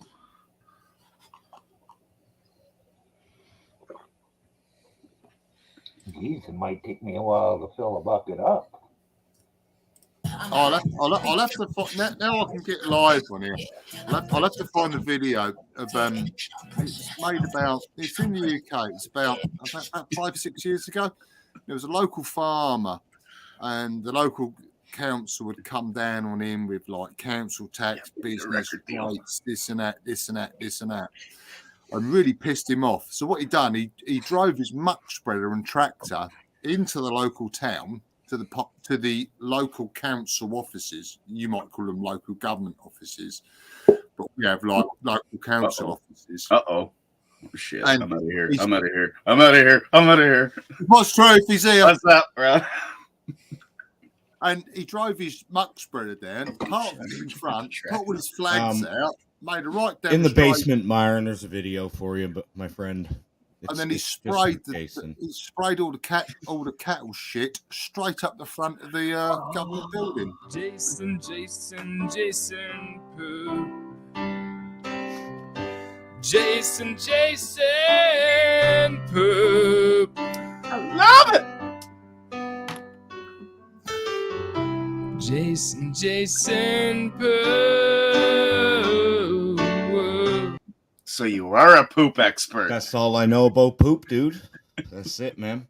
Yeah, I was saying, and he parked his tractor down in front of the government building, and then at his little protest, the police turned up and said, "Oh, you're causing a public disturbance. We can arrest you for breach of the peace and all that." And he went, "Breach of the peace." You went, "Watch this," and he just flicked the switch, and his shit spreader sprayed the fucking lot right up the side of the council building.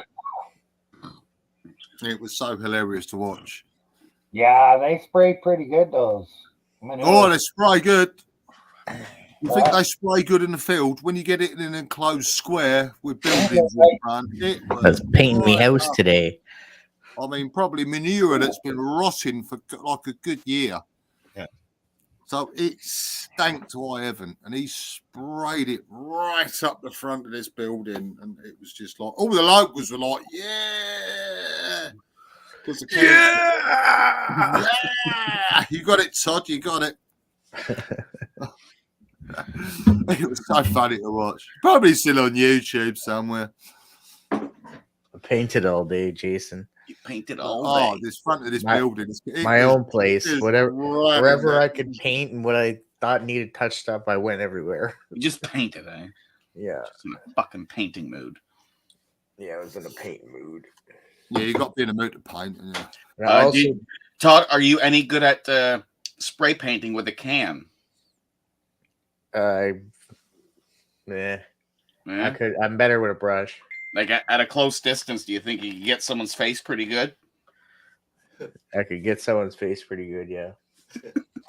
I was just waiting for Stu's reaction. We should all take a trip to Florida soon then. Hey, good night. Took me a minute. I'm a little slow You today. get it.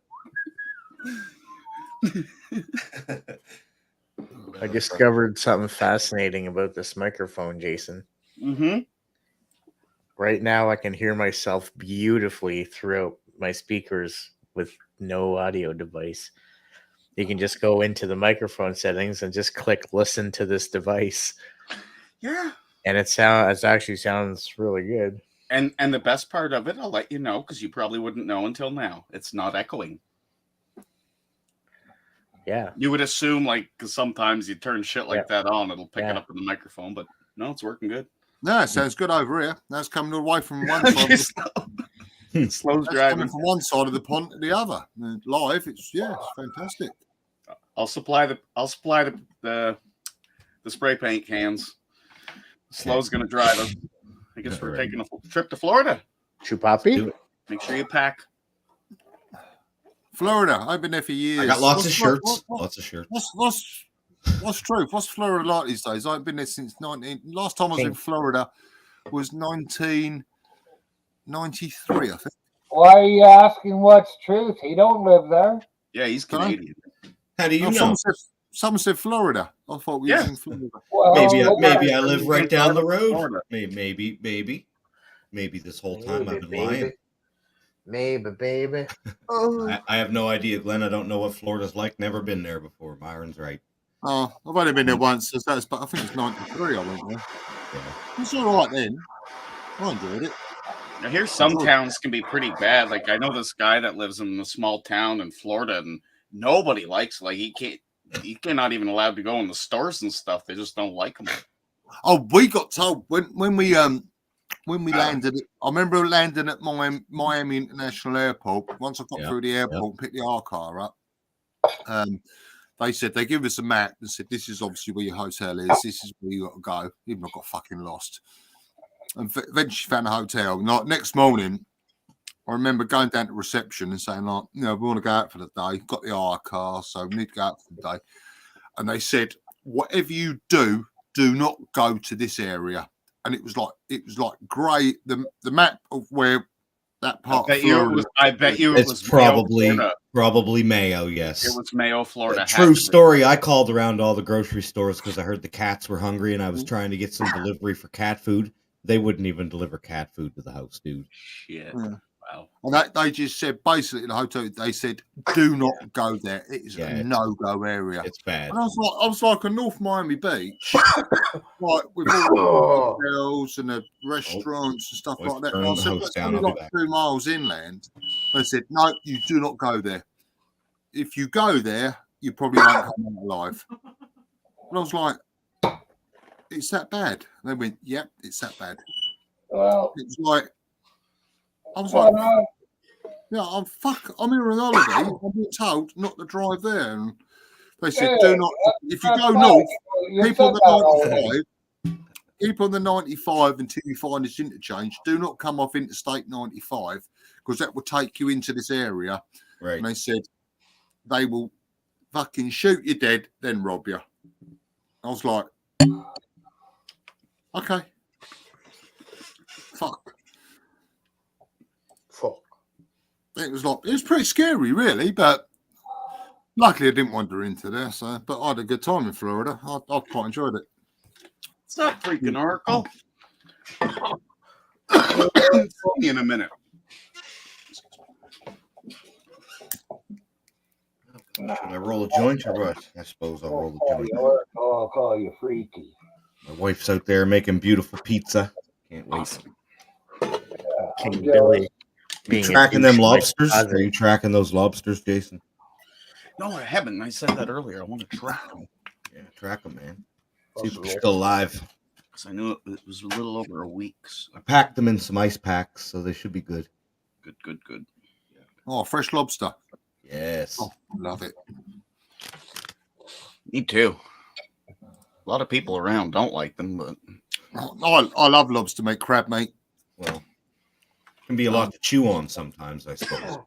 You don't get a lot of it down here. But in the UK, yes, you can buy lobster, you can buy crab. Yeah. But it's so bloody expensive. Yeah. Hell, you can It's like marry that a everywhere. Pretty slow. It's like when like last time I went sea fishing a couple of months back. Just had So fish December about 12th. Okay. and I pulled in this beautiful big red this crab. And crabs really annoy me because they nick your bait. It's in the air. But I had a bit of a tug on the line and I thought, hang on, flatfish on there, like a place or a sole. Yeah, little tiny little knock on the line. Just everything else. I thought, I don't know. So I just wound into it. I thought, something on there. Pulled it in. And I had this beautiful big, we call them chroma crabs, because they've got red belly. And I had this bloody great crab on there. And the pincers was all wrapped up in me line. I thought, right, mate, you nick my bait, I'm going to have you. And I brought him home. I'll tell you what, I brought him home and dispatched him, cleaned him, and he went in the old simmer tub. And I'll tell you what, beautiful bit of crab, mate, that was. Crab is good. Beautiful bit of crab meat. Proper bright. We're getting bright red belly because we get it's going to be different to what you get over there to what we get here. We get brown belly crabs, which are edible crabs. Then we get red belly crabs, which are got the more tastier meat. And then we get a thing called spider crabs and velvet crabs and swimming crabs and river crabs, tiny little bloody things. And sex crabs. Pancreas crabs and pubic crabs, and if you've been with the wrong woman. But every now and then we'll pull up a crab, even a lobster. Pulled up lobster. Must be about 5 years ago. I was out fishing. Got little ding on the rod tip. I was like, ain't playing with it. A little ding. I just wound up. Now, lead's just, weight's just stuck in the mud and pulled the lead out, wound it in, no resistance. And I'll this bloody 90 centimetre lobster on the back edge there. And I thought, you ain't going back, mate. Sorry.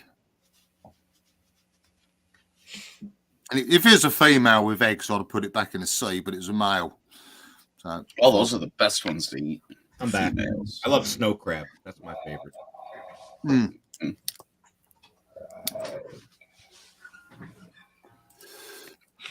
Yeah, we have what's truth. We have a favourite fish over here. It's we call it kippers. Kippers. Yeah, but basically it's smoked. It's herring that's smoked. Yeah, we get them in a can over here. And where I used to live up in the northeast of England, they used to have the smokeries. They used to hang the fish with like an oak fire underneath on a smoulder. So all the oak smoke used to go up through the smokery and smoke the fish. And we used to drive up there on Sunday mornings, Ambleside, and buy the fresh smoked fish. And, that's beautiful. So you should try roll mops, pickled herring. That's nice. Herring is a very versatile fish. Aquaman's gonna fuck you up, Glenn, you murderer. The Acuman, catch the prawns, go swing netting.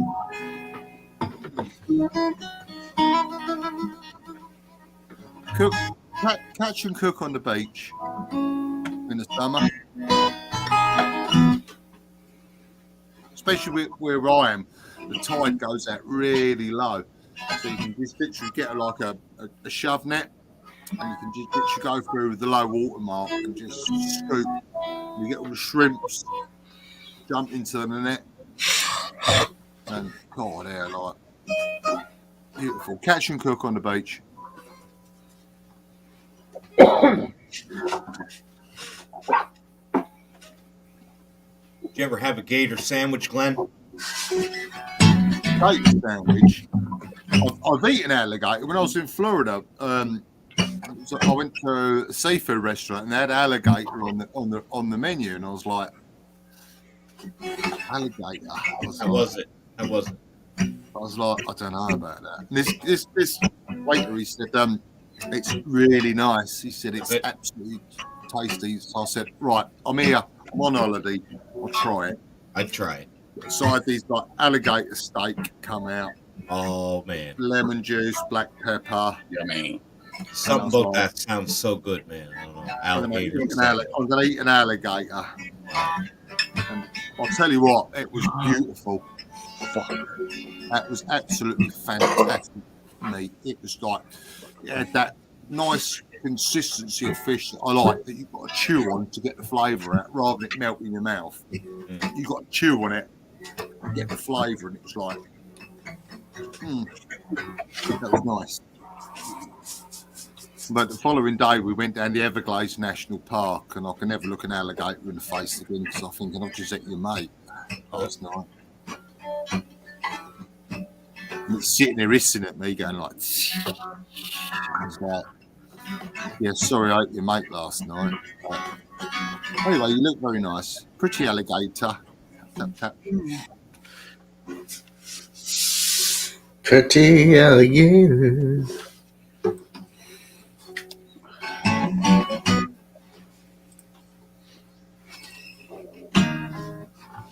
You see, like clams.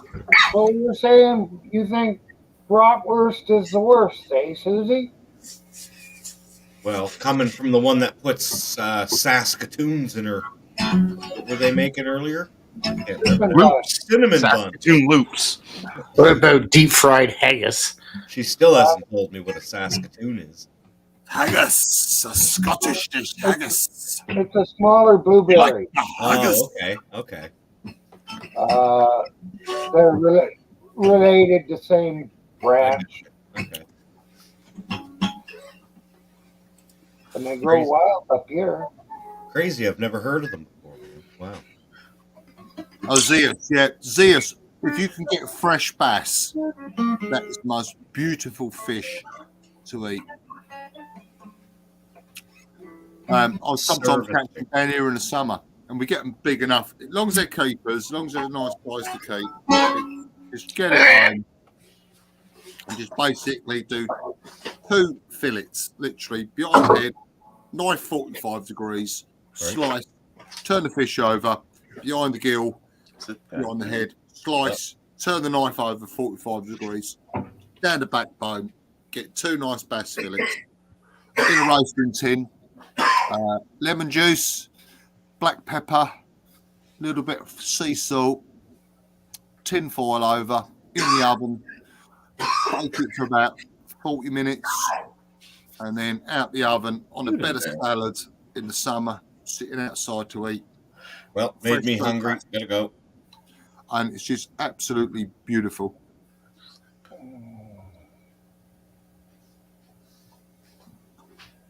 Oh, I didn't know it was serviceberry.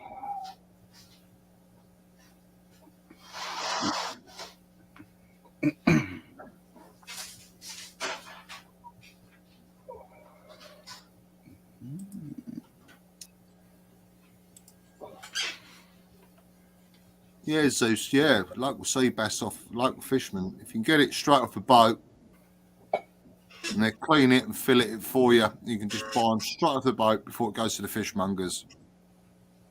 Half the price. Can't do that here.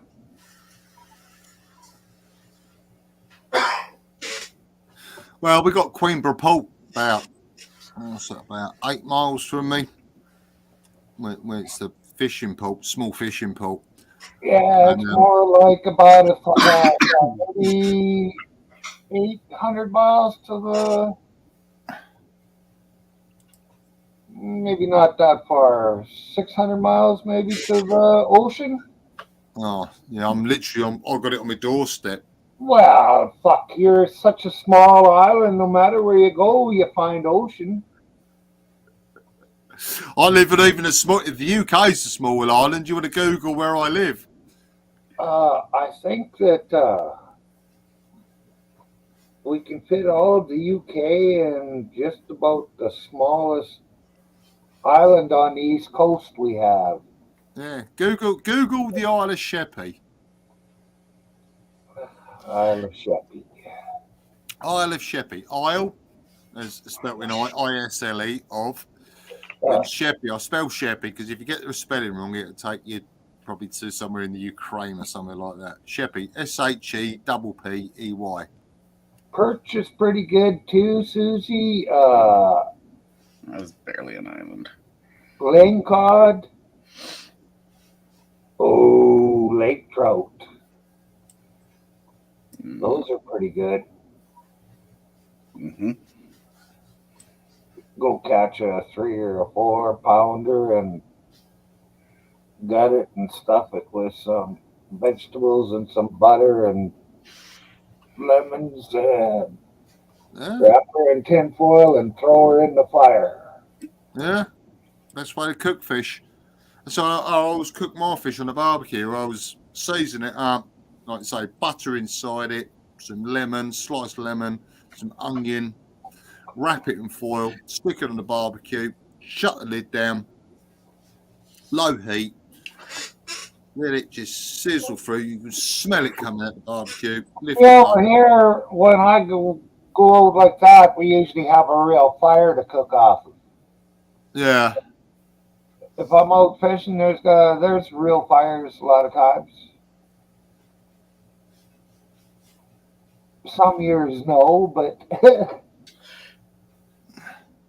it's nicer to get. Yeah, but we do a lot of stuff on the barbies here. But I've got a gas barbecue. I used to have a charcoal barbecue, but it's keeping it hot, keeping the flame alight and all that. Yeah, but I'll just run off gas now. Getting older, you see. And then, we bake fish wrapped in foil. Oh, it comes out beautiful. Yeah, so Google the Isle of Sheppey and you see where I live.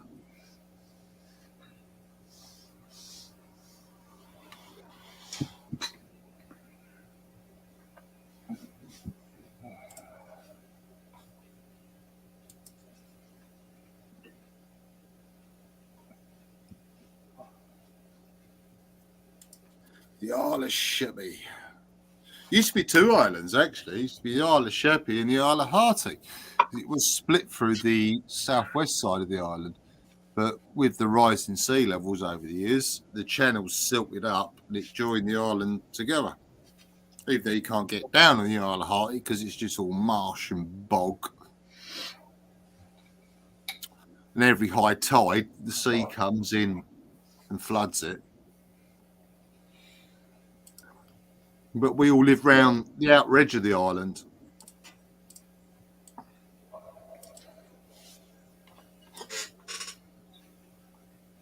It's quite an amazing place, actually.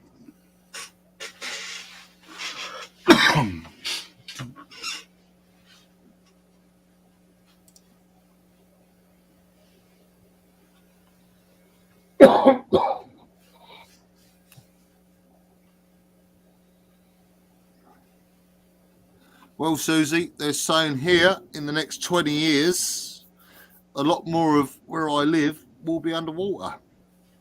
And we are surrounded by sea wall. The whole of the island where I live, they built big clay sea walls right the way around from the natural front of the beach, which heads out north into the North Sea. Up the Swale estuary, the River Swale, where the River Swale flows between the island and the mainland. All that years ago, that was all built up with big clay sea walls. Basically, when the tide comes up or the storms come in and bring the water surge up, it keeps the water off the land. And it's built all the way around the island, apart from the southwest end of the island, where it's like an open salt marsh. So that allows the tide to come in and flood it every high tide twice a day. But you can walk all the way around it because the sea wall literally goes all the way around, apart from one little gap where they've got a bridge, little footbridge across where you can walk across the channel. and you can walk all the way around the island, but you're walking up on the sea wall. Because one side we've got the River Swale, the other side we've got the North Sea.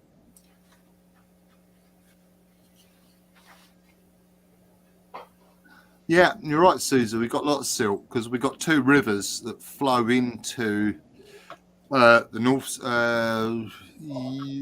northeast side of the island. We've got the River Medway, which stems from Kent, and then we've got the River Thames, the Grand Old Father Thames River, which flows down. So all the silt that washes down from them rivers runs into the base of the island, and the tides just swirl it around, and that's why it's so shallow here. So when the tide goes out, it's about 300-meter walk to the sea. And it's just dead flat. Susie, depending on how much they've fracked around here is how much it's and how fast it's going to sink, I think.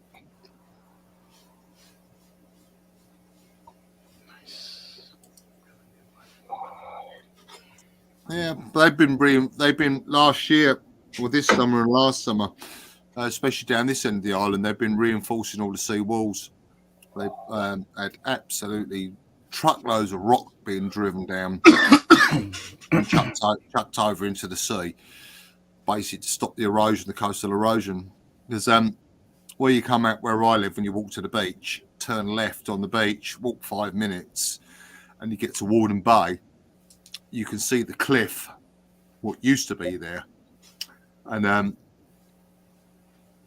that's all eroded away. There's houses that have got lost where the cliffs eroded away, and houses collapsed into the sea. Well, And there's a big old It happened in Newfoundland. The last big storm we had, they washed houses away from there, and they lost. Fiona. I think it was 30 feet of beach or something. Yeah. Well, back in the war, there was a big concrete defence gun tower up on the cliff defending the Thames estuary. And that cliff must be about 200, 250 foot high. And now that gun tower is now on the beach. It was about 7 years ago, we had a big storm come through, big rip, really high tides, and it just washed the clay underneath it, and the whole lot come down. And where one of my friends lives, they got one of the last surviving houses. They're shoring it all up now, but their neighbour's house, bungalow, straight down the cliff when the cliff went. But they're pouring, literally, they got dump trucks come in with rock, and they've got an excavator down there, and they tip the rock in, and the excavator just moves the rock around, moves it around, basically to like pack it in, and they pack clay on top of it, just to like strengthen the cliff face up, stop any more erosion.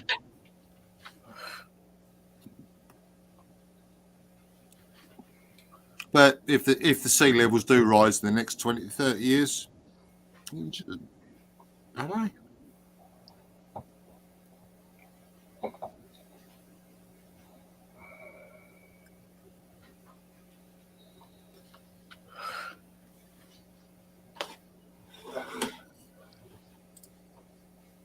Yeah, Susan, we have storm walls. Yeah, all around. Some are naturally put in place, like where I live. The storm walls are just made of clay and rock,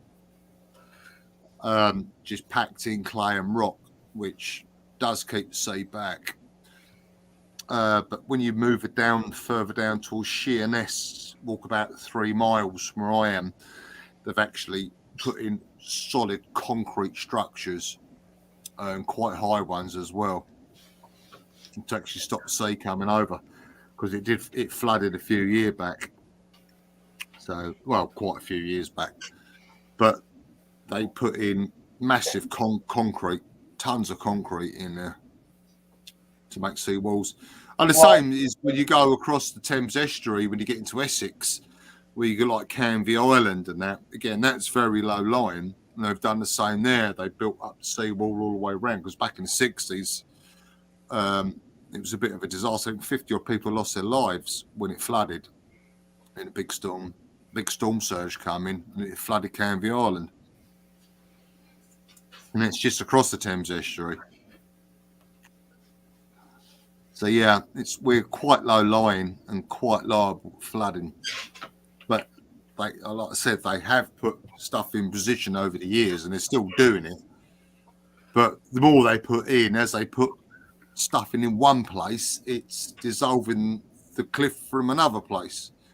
And them cliffs are like unacceptable.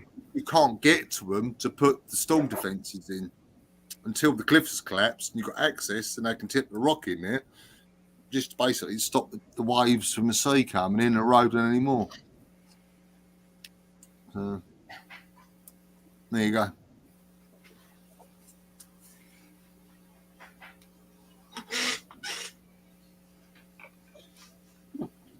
God damn it. Wordling 4. It's terrible. Oh, gotta look, but I think that's what I had too. Thought I was going to get it in 3. It's not just here in Kent. In Essex, we have problems. If you got the northeast coast of England, sort of into Norfolk up that way, it's exactly the same there. The sea is slowly reclaiming the land. And up in Norfolk, they're having a lot of problems in Norfolk because it's the natural way the earth goes. Well, that's it, Myron. It's natural. It's like you get an earthquake, you get a volcano, you get a hurricane, you get a tornado. You get. It's just the way the earth is still developing itself. Like so up in Norfolk, up on the fells, we call the land on Norfolk, which is northeast England, we call it the fells because it's very low lying. There's lots of canals, so if you want to go on a boating holiday and you sail around the fells, go through all the locks and different river levels, you can do that. But again, it's very, very low lying, and that's under threat. That's just the way it is. I'd call us more like destroyers, Susie. Fucking humans are just destroyers. Now, they're not great builders. You're right there.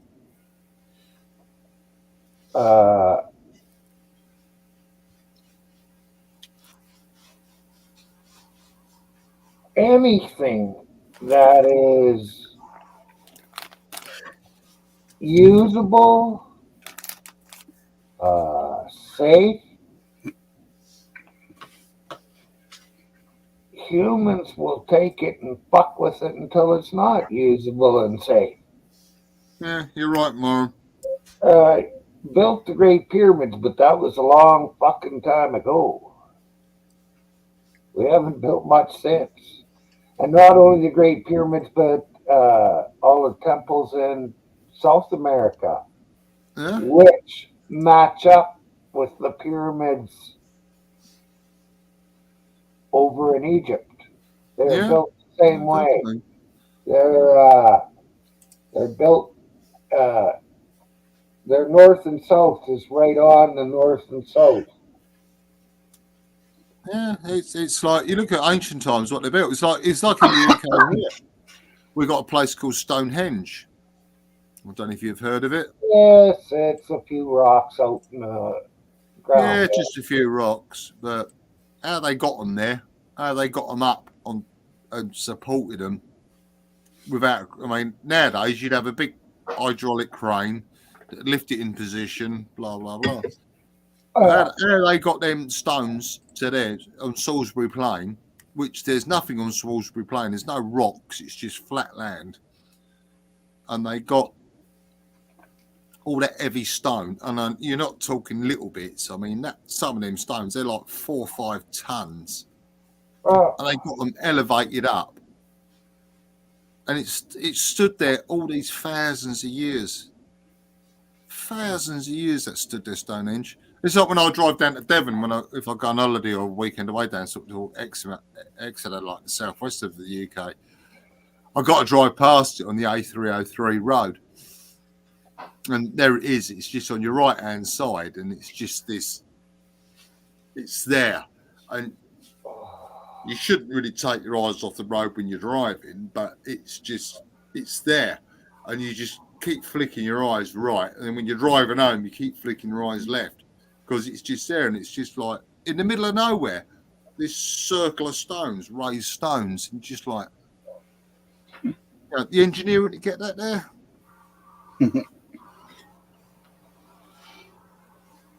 Yeah, but we don't know how smart people were back then because we don't know exactly. Well, Moran, I reckon they were pretty smart. If you look at it, Hey, like hey, engineering. hey! I was talking.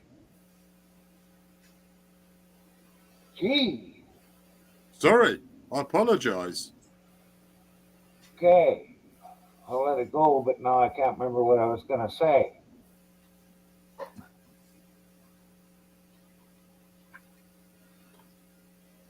On the topic of we didn't know how smart people were back then. Yeah.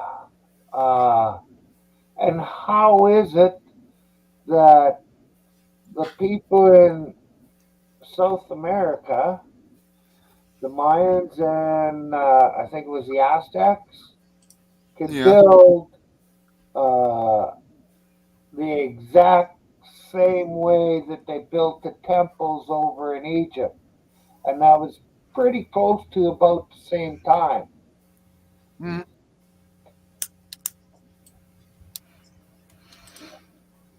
Yeah, it's amazing, really. When you look back on it, like you say, the Aztecs, Incas, even when you go over to like Asia, the temples that were built in Asia, sort of like China, Japan, and stuff like that, they're quite amazing feats of engineering. Hey.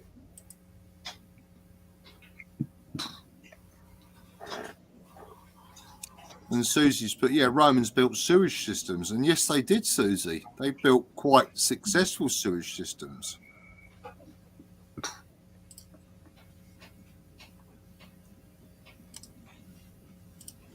But yeah, you're right, Myron. How that technology, well, not technology in them days, how the human mind said, yeah, I'm going to build this temple on top of a mountain. Well, that was so far before the supposed birth of Christ. You know, well, it was all done before they started making records of everything. Oh, yeah, well long ago. Do you think Christianity is only just over 2,000 years old? Yeah. No, and you're talking thousands of years before that. Well, there's about 27,000 gods. No, 2,700 gods. Mm. And the last one that we know of was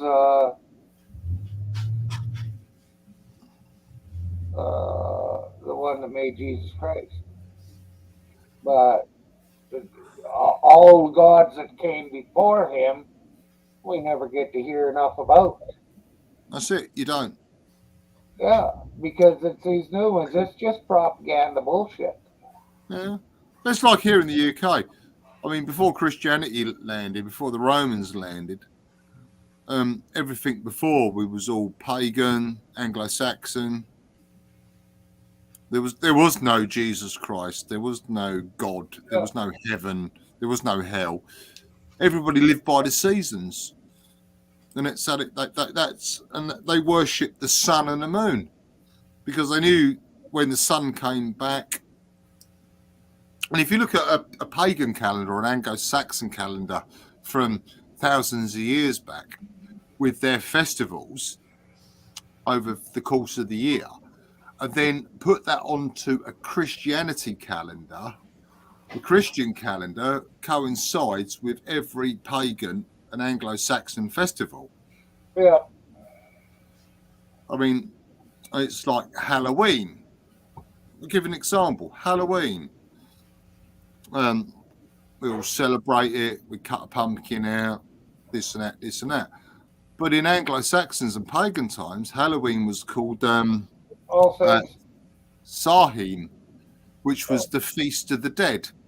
And basically, on the 31st of October, all the local villagers and that came out to celebrate those who had passed on in the previous year. So it was called Samhain, the Feast of the Dead, and everybody's to eat and drink to those who had died that year. And Susie, there is one Bible, but there is way more versions of it. The King James one, that's a version. They're all versions, so which one do you follow? The original one I don't like because God is a vengeful guy in that one. I'm an atheist, so I don't care. He ain't sending me to hell. Yeah, I'm the same, Myron. I'm an atheist. I don't believe in heaven. I don't believe in hell. I just believe in the ancient ways. I look back how humans evolved over the years by the seasons. You know, when you knew winter was coming, you used to prepare the land for spring. And then when the spring came, you seeded the land and you grew crops through the summer. And you give thanks to the sun for the sun shining to grow the crops, which give you food for the autumn. Why do you have to give thanks? It's fucking shining down. Well, I don't fucking worship anything. No, but that's how ancient people in this country used to worship it. Well, yeah, that's why I It's don't. worship seasons. That's why I can't trust anything in the Bible. I don't either. All of them old people back then, they were so superstitious. And then they were having troubles with the fucking Egyptians. So they needed a new champion. And they come up with one. Yeah. I think it's like with most religions, I don't know. Someone come up with something, don't know. It depends what part of the world you go to. Every different part of the world you go to has a different religion. It's like if you go to like China and Japan. Yeah. Human beings as a race are really superstitious. They are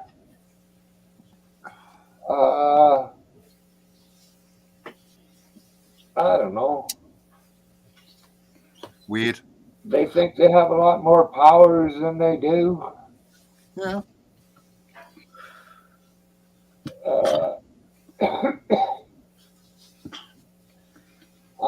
I followed a guy who was up to $1 million, and he said, if you can prove to me that you can use ESP or whatever to move a rock, or you could bend a fork by rubbing it and shit like that. He died and he still had his fucking $1 million. He never paid it out because nobody can do that shit. It's just all. Yeah, you're definitely right. You're totally right, Marlon. Yeah, you're right there, Susie. And it says right in the Bible that Jews are the master race, and I have nothing against Jews for that. But it's okay for Jews to own slaves. Yeah. And if they wanted to, they could take and beat their slave for 2 days or 3 days even. And if that slave didn't die, it was okay. If they killed the slave while they were beating him, that was bad. But they could beat him enough to, so as he couldn't walk, couldn't do nothing. Yeah. Yeah, Susie. that's Oh, in Susie's got. I saw that bunker that slipped down. Yeah. Google it, Susie.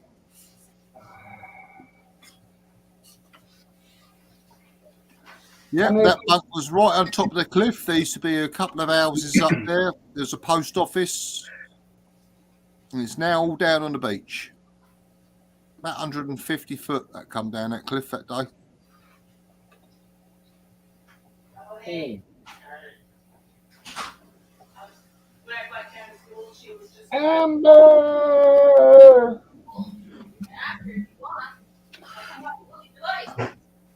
Right. Excuse me, panel. I need to have a wee. I hear Amber. I hear her. Wonder if she got any new tools.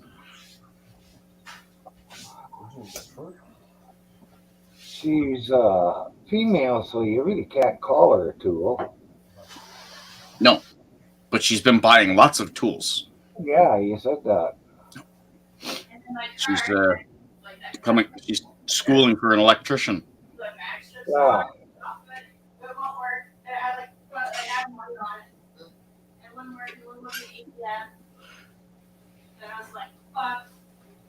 I want to follow my It's cool. I tool. love seeing females join the trades when they're fit to do it. Oh, it's great! Todd! A female can be a tool. Like the big table? Yes, so can a male. There's lots of them out there.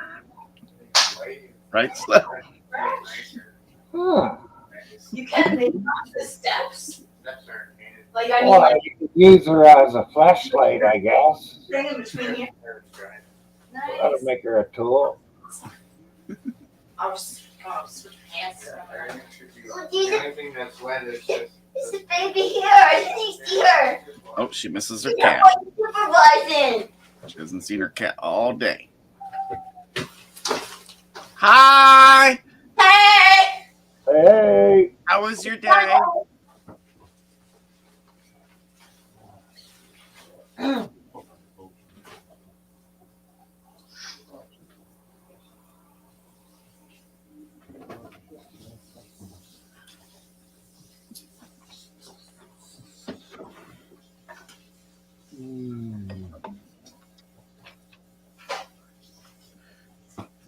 Yeah.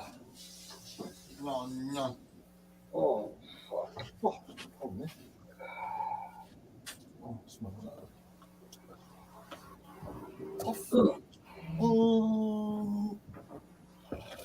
Oh, I'm back. I'm back. I'm back.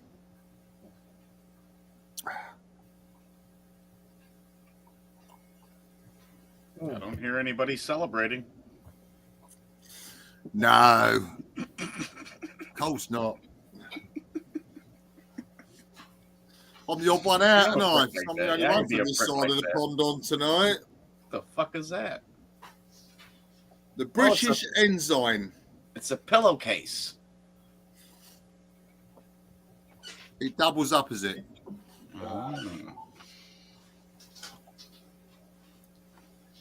That's it's what we call the British Ensign because it's got the St George's Cross, which is the red and white stripe, and then the Union Jack inside.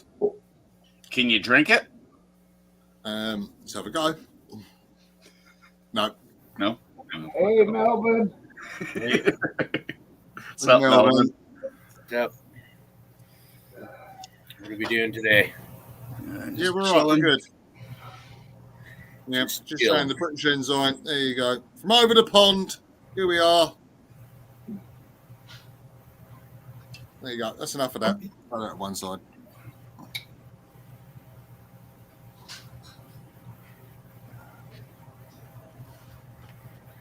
Yeah. Yeah, for sure, for sure. I hear you. This time.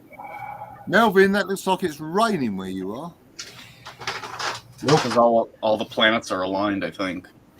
Yep, that's it. Love it. Phenomenon. I like that. It looks like rain. I like that. Unless she's got really fancy LED lights. You got something over your computer, though, right? So the rain's not going to damage it? Yeah, that was any rain. Oh, it's not now. Must be. It looked like it was raining. I don't know. I think you're hallucinating. Probably. It's just a crappy webcam in the laptop. It's all green. All right. Yeah, that's what I need to buy. I need to get. I mean, I'm only on my laptop at the moment, but I need to get a camera that clips on top of the laptop, so I can. Yeah, I was looking at those too, but I don't think it's worth it. No, don't think so. Not really. Not if you're going to sit in the dark. Well, I want to get the lighting done in here as well.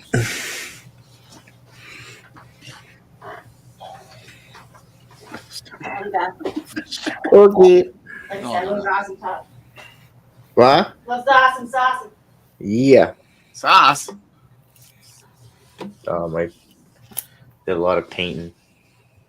Yes, I heard you tell her what's wet and what's not wet. Yeah. That could be wet. That might not be wet. It's very fresh looking. Starting there, you can see how it's gray there now. Yeah. Going down. Was that last week's supper on the plate, or is that what you had today? No, it's just a while ago.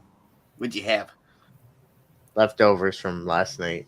Oh, that's right. You made the big. chicken. That's right, and all the trimmings with it, potatoes, the whole 9 yards. Well, there's still some left over. Jeez. Amber, eat it up. Yeah, she probably will. Or she probably won't. I don't know. Don't want it to go to waste.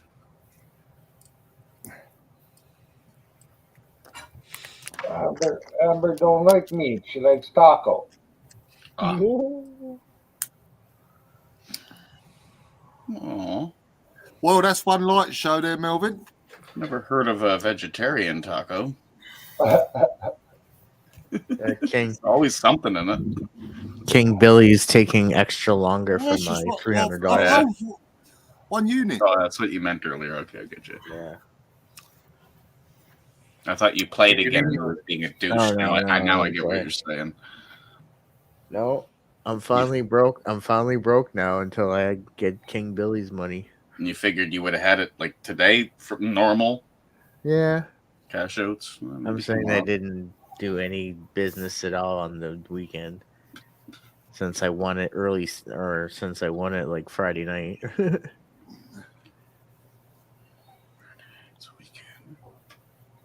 Oh, yeah, it's So, only Todd, one do you business. have any You're more on luck one business day. on the slots or whatever you play? Yeah, I won $300 the other day. Yeah, anything since? No, I didn't play since until I get my money. Until we give it all back. Yeah, I'm the same.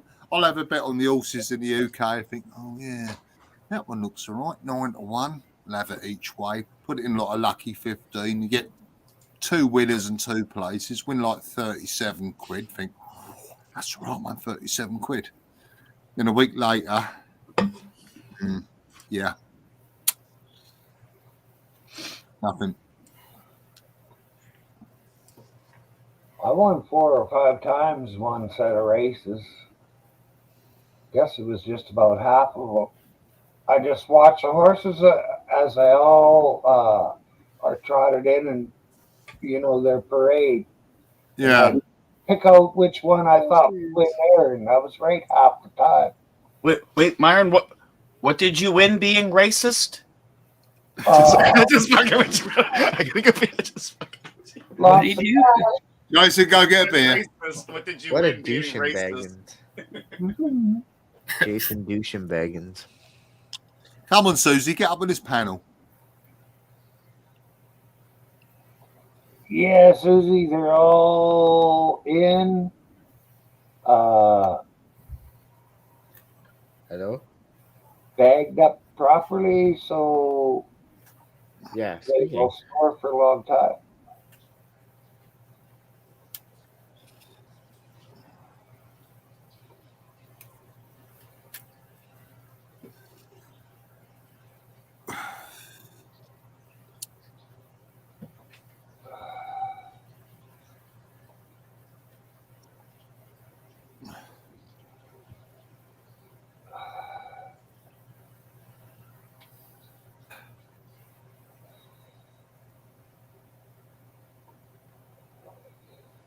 So what you been up to lately, Melvin? Playing with my new toys. Well, I seen them lights the other day. Yeah. I've been trying to figure out ways to keep them cooler because they get kind of hot.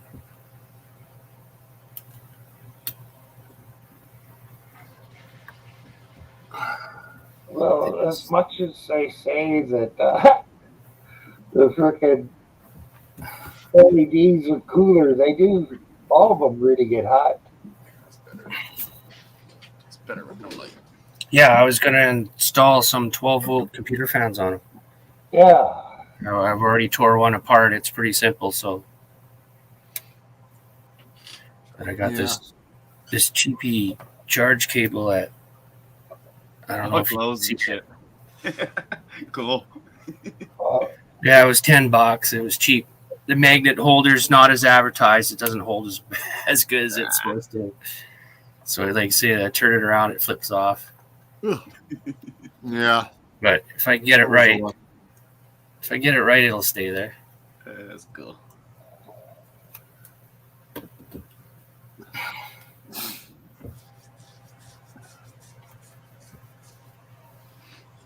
Yeah, so if I leave it there and don't touch it, it'll be fine. It'll charge. Let it charge. But I don't know if you can see it. It's little swirly lines, like it's flowing. Yeah. Faintly, but yeah. Yeah, it's just a cheapie. At the port, it's more brighter than it is at the end. And like you said earlier, it's not on behalf of whether we can see it. It's the quality of your webcam, like you said earlier. But I can see it faintly. And the other lights I got them installed. Cheryl was my first on my live stream, my first ever live stream, and it worked. Cool. Hi, Cheryl. Okay. It's good to see you, though. Yeah, Cheryl was the for first on my however long live you're stream. here. And then my room was my second. He came on my live stream, and it worked. And was like, hey.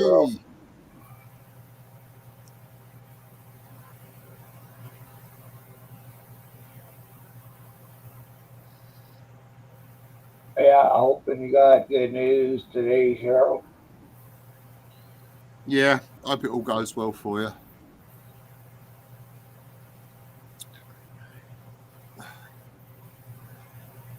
Bloody awful, isn't it, when you have hospital appointments? You just think, like, what they're going to say now?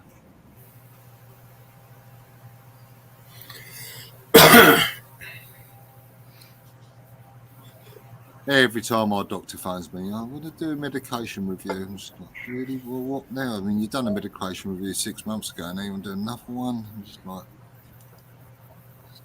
just a favour, leave me alone. I think now all I need to get is a new chair. That's what I need. They're not as comfy as they look. They just look cool. Jason, I don't think I'm going to get that chair. Jason, sell me your chair. I'm going to go to the Office Depot and I'm going to sit in it first. Mm-hmm. That's what I need. I need a proper chair because I sit here on my sofa and I've got my laptop on my coffee table and I'm constantly. This one, the back cracked in it right in the middle. So if I had to put a piece of tape on it, or it'd pinch me. Yeah, because it's plastic. That's what I need. I need to get a little desk onto my left-hand side, get a decent office chair where I can sit back, not an office chair or a gaming chair or something, where I can sit back and just relax in.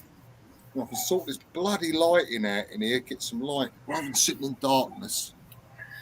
I don't know, does this remote work? No, I got to make sure it's sturdy enough to hold my 210. Oh, it does work. Look, it's brighten it up. That's another thing. Get a decent office chair, I'll sit in, get me back comfortable. Well, this one's not too bad, but like I said, it's old and it's breaking down. It rolls around. It's got its 6 fucking legs or whatever, the rollers. Yeah. It's an office Hopefully now would be the time to find one if you can. They got all the, fucking Black Friday sales and this and that. You might find one. Yeah, I was looking at Amazon and stuff at them, but like I said, I want to go sit down in one of these things first. Yeah, that's what I'm saying. Hit certainly are. Staples or something like that. You don't want to. Because if I get I all got this stoned, off Amazon, it's no. if I get all stoned or something and lean back and snap, and I don't want that, right? I want Like something this that's one's gonna not be going to break by no means. It's just not as. The last chair I bought was from Staples, and nice cushioning on the bottom. This is just fucking nothing to the damn thing.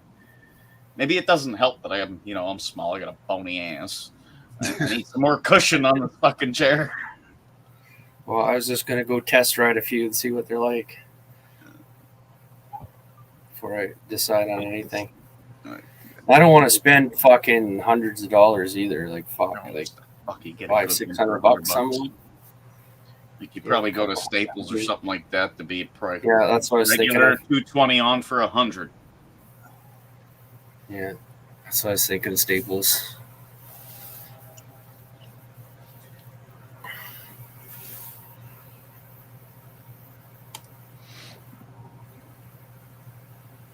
And while you're there, you can grab some Staples. Yeah. Some erasers and some pens. Fuck yeah. Staples sell everything, don't they? We've got Staples here. I think we have. No, they're gone. Paper clips. And yeah, Susie too. She's right there. I'm not used to mentioning that because we don't have an IKEA here in Prince Edward Island. But IKEA is another place to. Yeah, I don't know. Like I said, I'm gonna go sit in a bunch of them, see what kind of style I like. Best way to do it. And Melvin, when you do it, like do it like you're doing it. You're gonna sit there for an hour on the chair. Just sit there for a fucking hour. Yeah. People be like, and they'll run over and they'll be like, "Can I help you?" He's been here for an hour sitting on the chair. Yeah. That's worth recording. Yeah, just whip out my computer right there, eh? Before I buy it, I go test. Get on a stream. Or get on a panel and sit there and talk. Oh, I'm testing the chair, man. Oh. Yeah, what's your Wi-Fi password? Yeah. No, I'll just bring my own hotspot. Shit.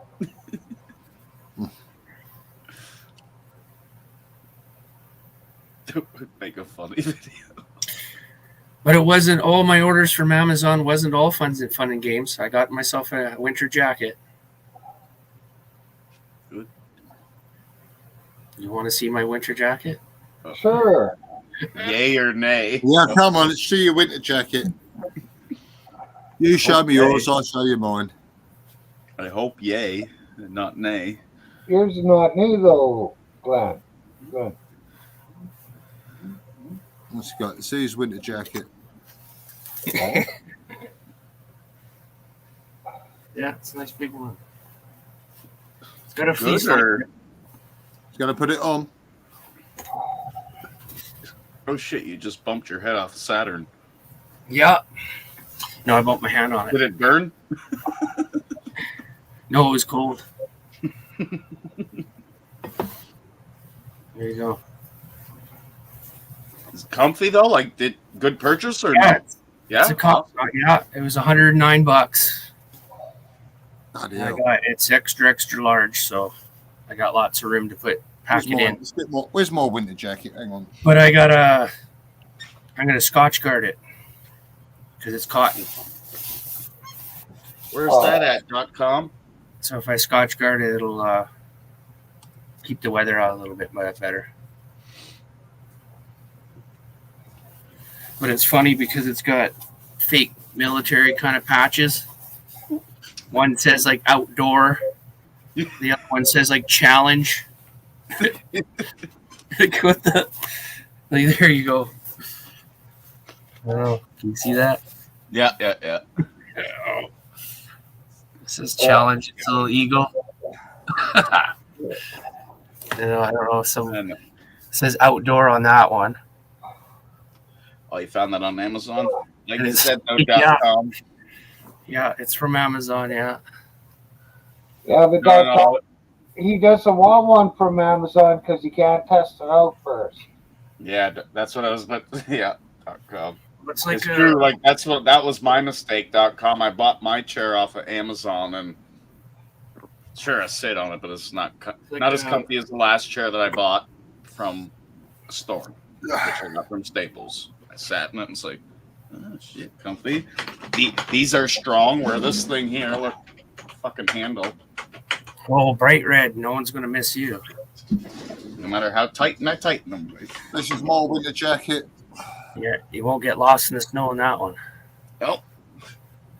See up here in Canada. There you go. That's my winter jacket.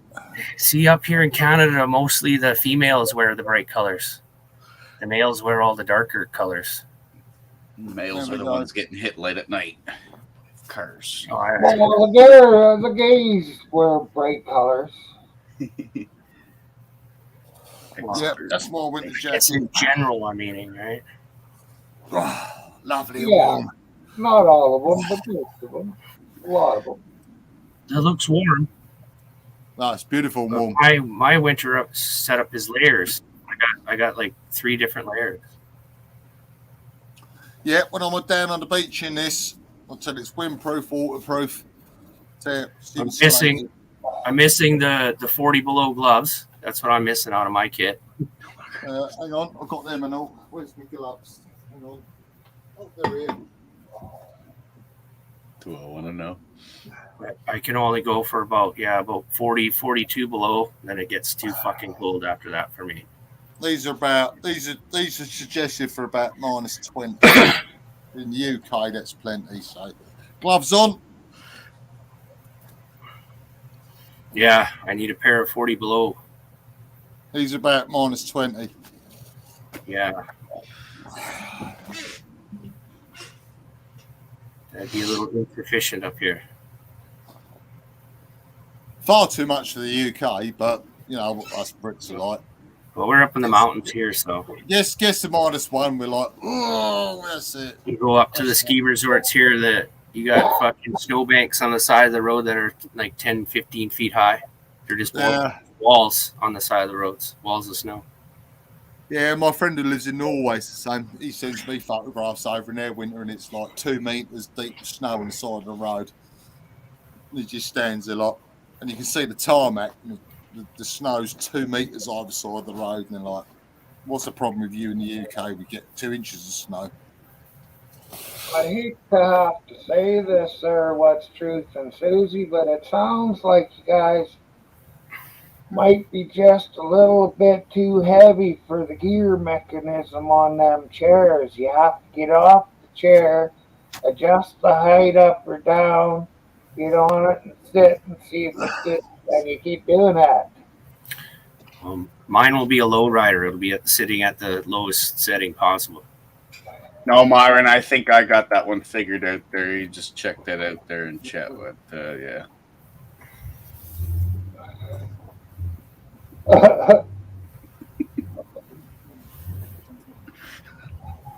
Chairs are for sitting in. Like my kids do it too. Like they do some crazy shit, legs over, fucking jumping around.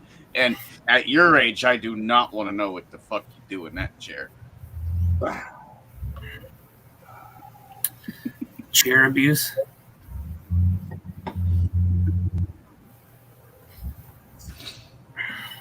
Oh.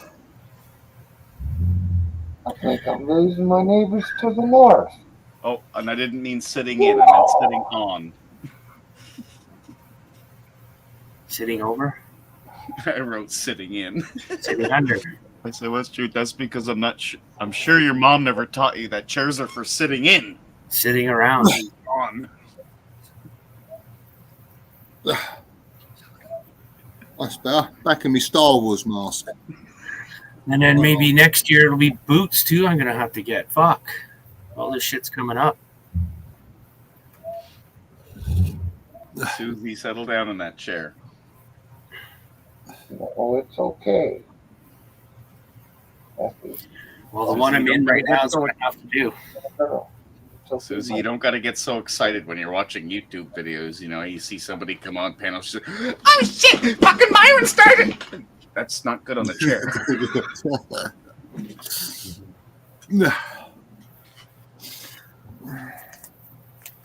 Oh no, Jason, how many hours you got in that chair now? Like I said, it's fucking very uncomfortable since the day I got it. So how many hours though? Other house. 10,000 hours? I can fucking do the math. You give me a minute. I'll fucking give you the math. Give me a minute. So there's your 2 or 4. Give them all tasks to do. Give me a second. I'm gonna give you my hours on this chair. I can do it roughly. Pretty close. He's got 10 seconds to get up and go get a flashlight and come back to the chair and show us all. See, Myron wins. Roughly. Let's say 5. 2,900 roughly 2,900 hours. That's it? Mm-hmm. I figured 10,000. Shit. No, fuck no. Only had it for 4 years. Only.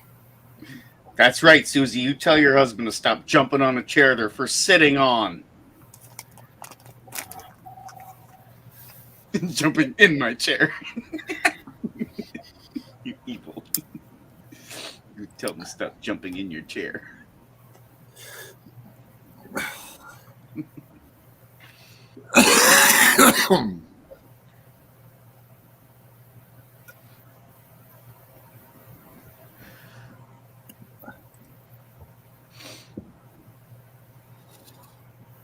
Glenn, you cold? Yeah. Yeah, wearing more clothes is cheaper than turning the heat on. Too right. No, don't You need guys get cold enough to throw the hot water into there to turn to steam? Not yet. Yeah, it's chilly in here, but it's all right. It's bearable. It's not bad. It's 12 degrees. That'll do. Hey, Moncrief. Radio and chat. 12 degrees inside. So it's all right. It's getting cold. It's turning a bit later this week. Midweek, it's going to get colder, so I'll just save the heating for them. The only trouble living in a trailer, so you can heat it up and it gets quite comfortable. As soon as you turn the heating off, the heat just drops away within an hour. You're back down to where you were before you started. So you might just chuck another jacket on. Oh, you do some panels yourself too, eh, Monk? I still got to get zippers installed to that jacket. Oh, Who's that Radio Monk and chat? Well, Radio Monk and chat. Click my link, subscribe. Then I've just doing panels, and you're more than welcome to come along.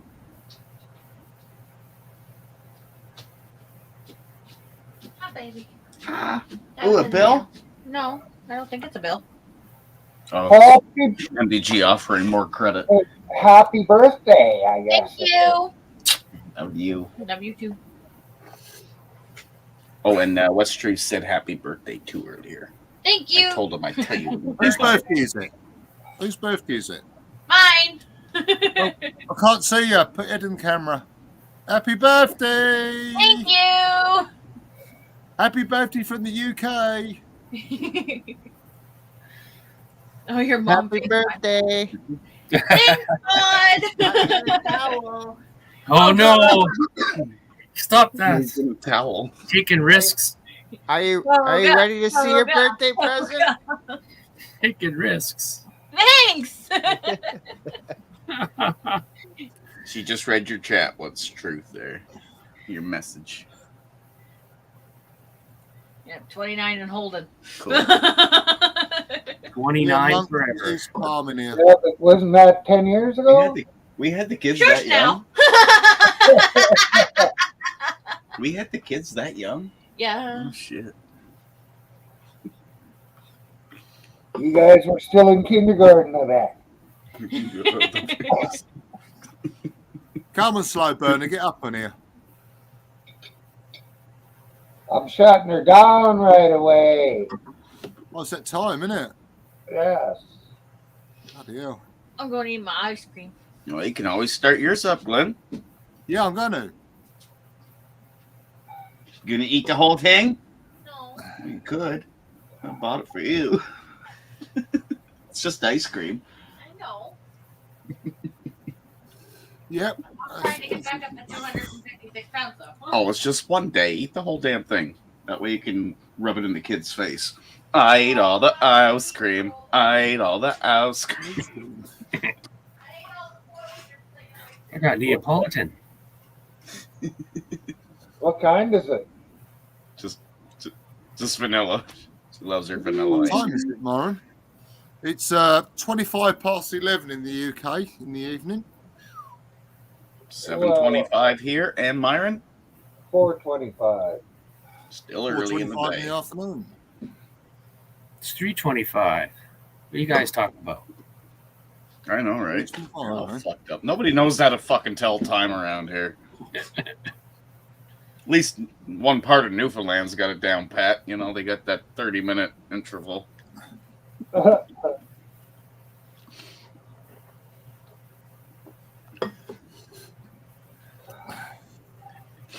Me Right, too. I want it. I want it. I want it. Anyway, let's just go into. Handle it, What are we though. going to? Make sure you can handle it, though. What's truth? You got to make that shirt for me. What you just typed. You're making it for free. I'll pay the shipping. And there better be a lot of shit surrounded up around that. I survived YouTube 2022. I want fucking everything on that shirt.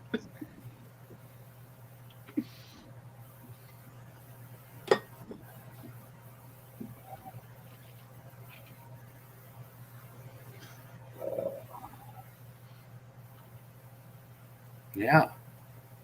Fucking right, free.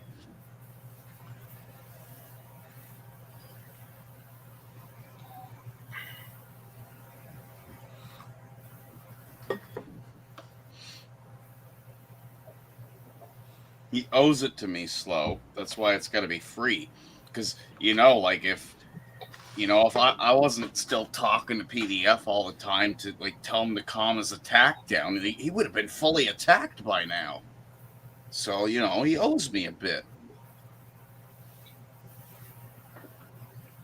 Shit, beer almost come out.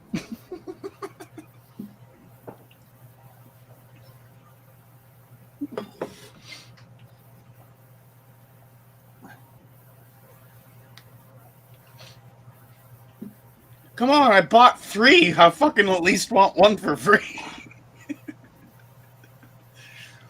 See, Slow? Come on, pay attention, Slow. You're not paying attention. I bought 3. 2 are on the way. I want 1 for free, but I'll pay the shipping.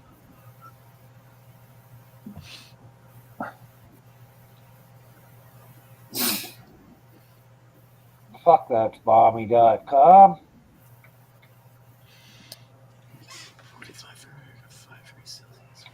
Yep, roughly the same here. Tomorrow's getting a little warmer. We're supposed to be to like 5 or 6 degrees. We're about the same tomorrow. We're at about 5 degrees tomorrow. It's a beautiful day today. Minus 23 here, but with the wind, it feels like minus 32. Ouch. Fucking a nice crisp day is all it is. Up Not is that- shit on man. not Up that is shit on cold. man.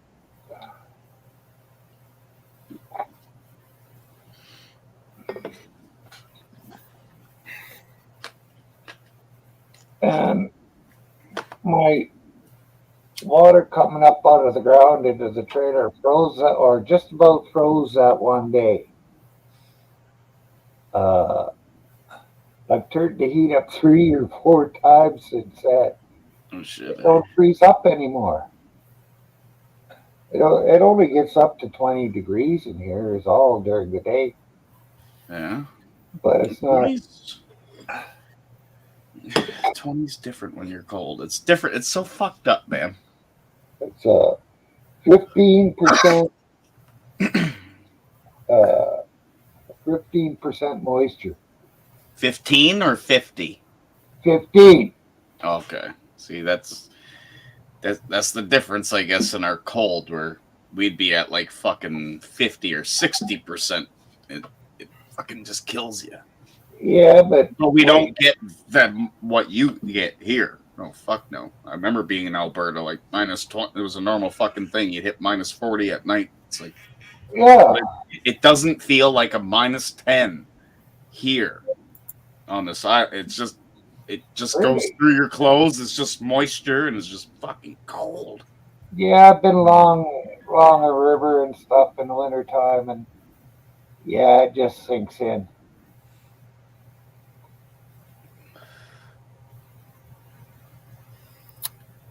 Yeah, ours is saying 64% humidity. It's minus 4 Celsius. That feels cold. Feels like minus 4. That's what it says. Oh, well, anyways, guys, she has come to the half hour. Yeah, we're there. Well, we might have better humidity outside. Could you two shut up? Sorry. Hey, quit. Fucking neighbors are moving out, so the dogs are upset. They're making too much noise. Anyways, thanks for coming in, being on chat, guys. Really appreciate it. On panel. Thanks to everybody that was in chat. Susie.com, Slowburger, Monk Radio. We do that, Todd? Guess that's it. We'll catch you all later. All right. Yep. See you later. Lauren, thank you very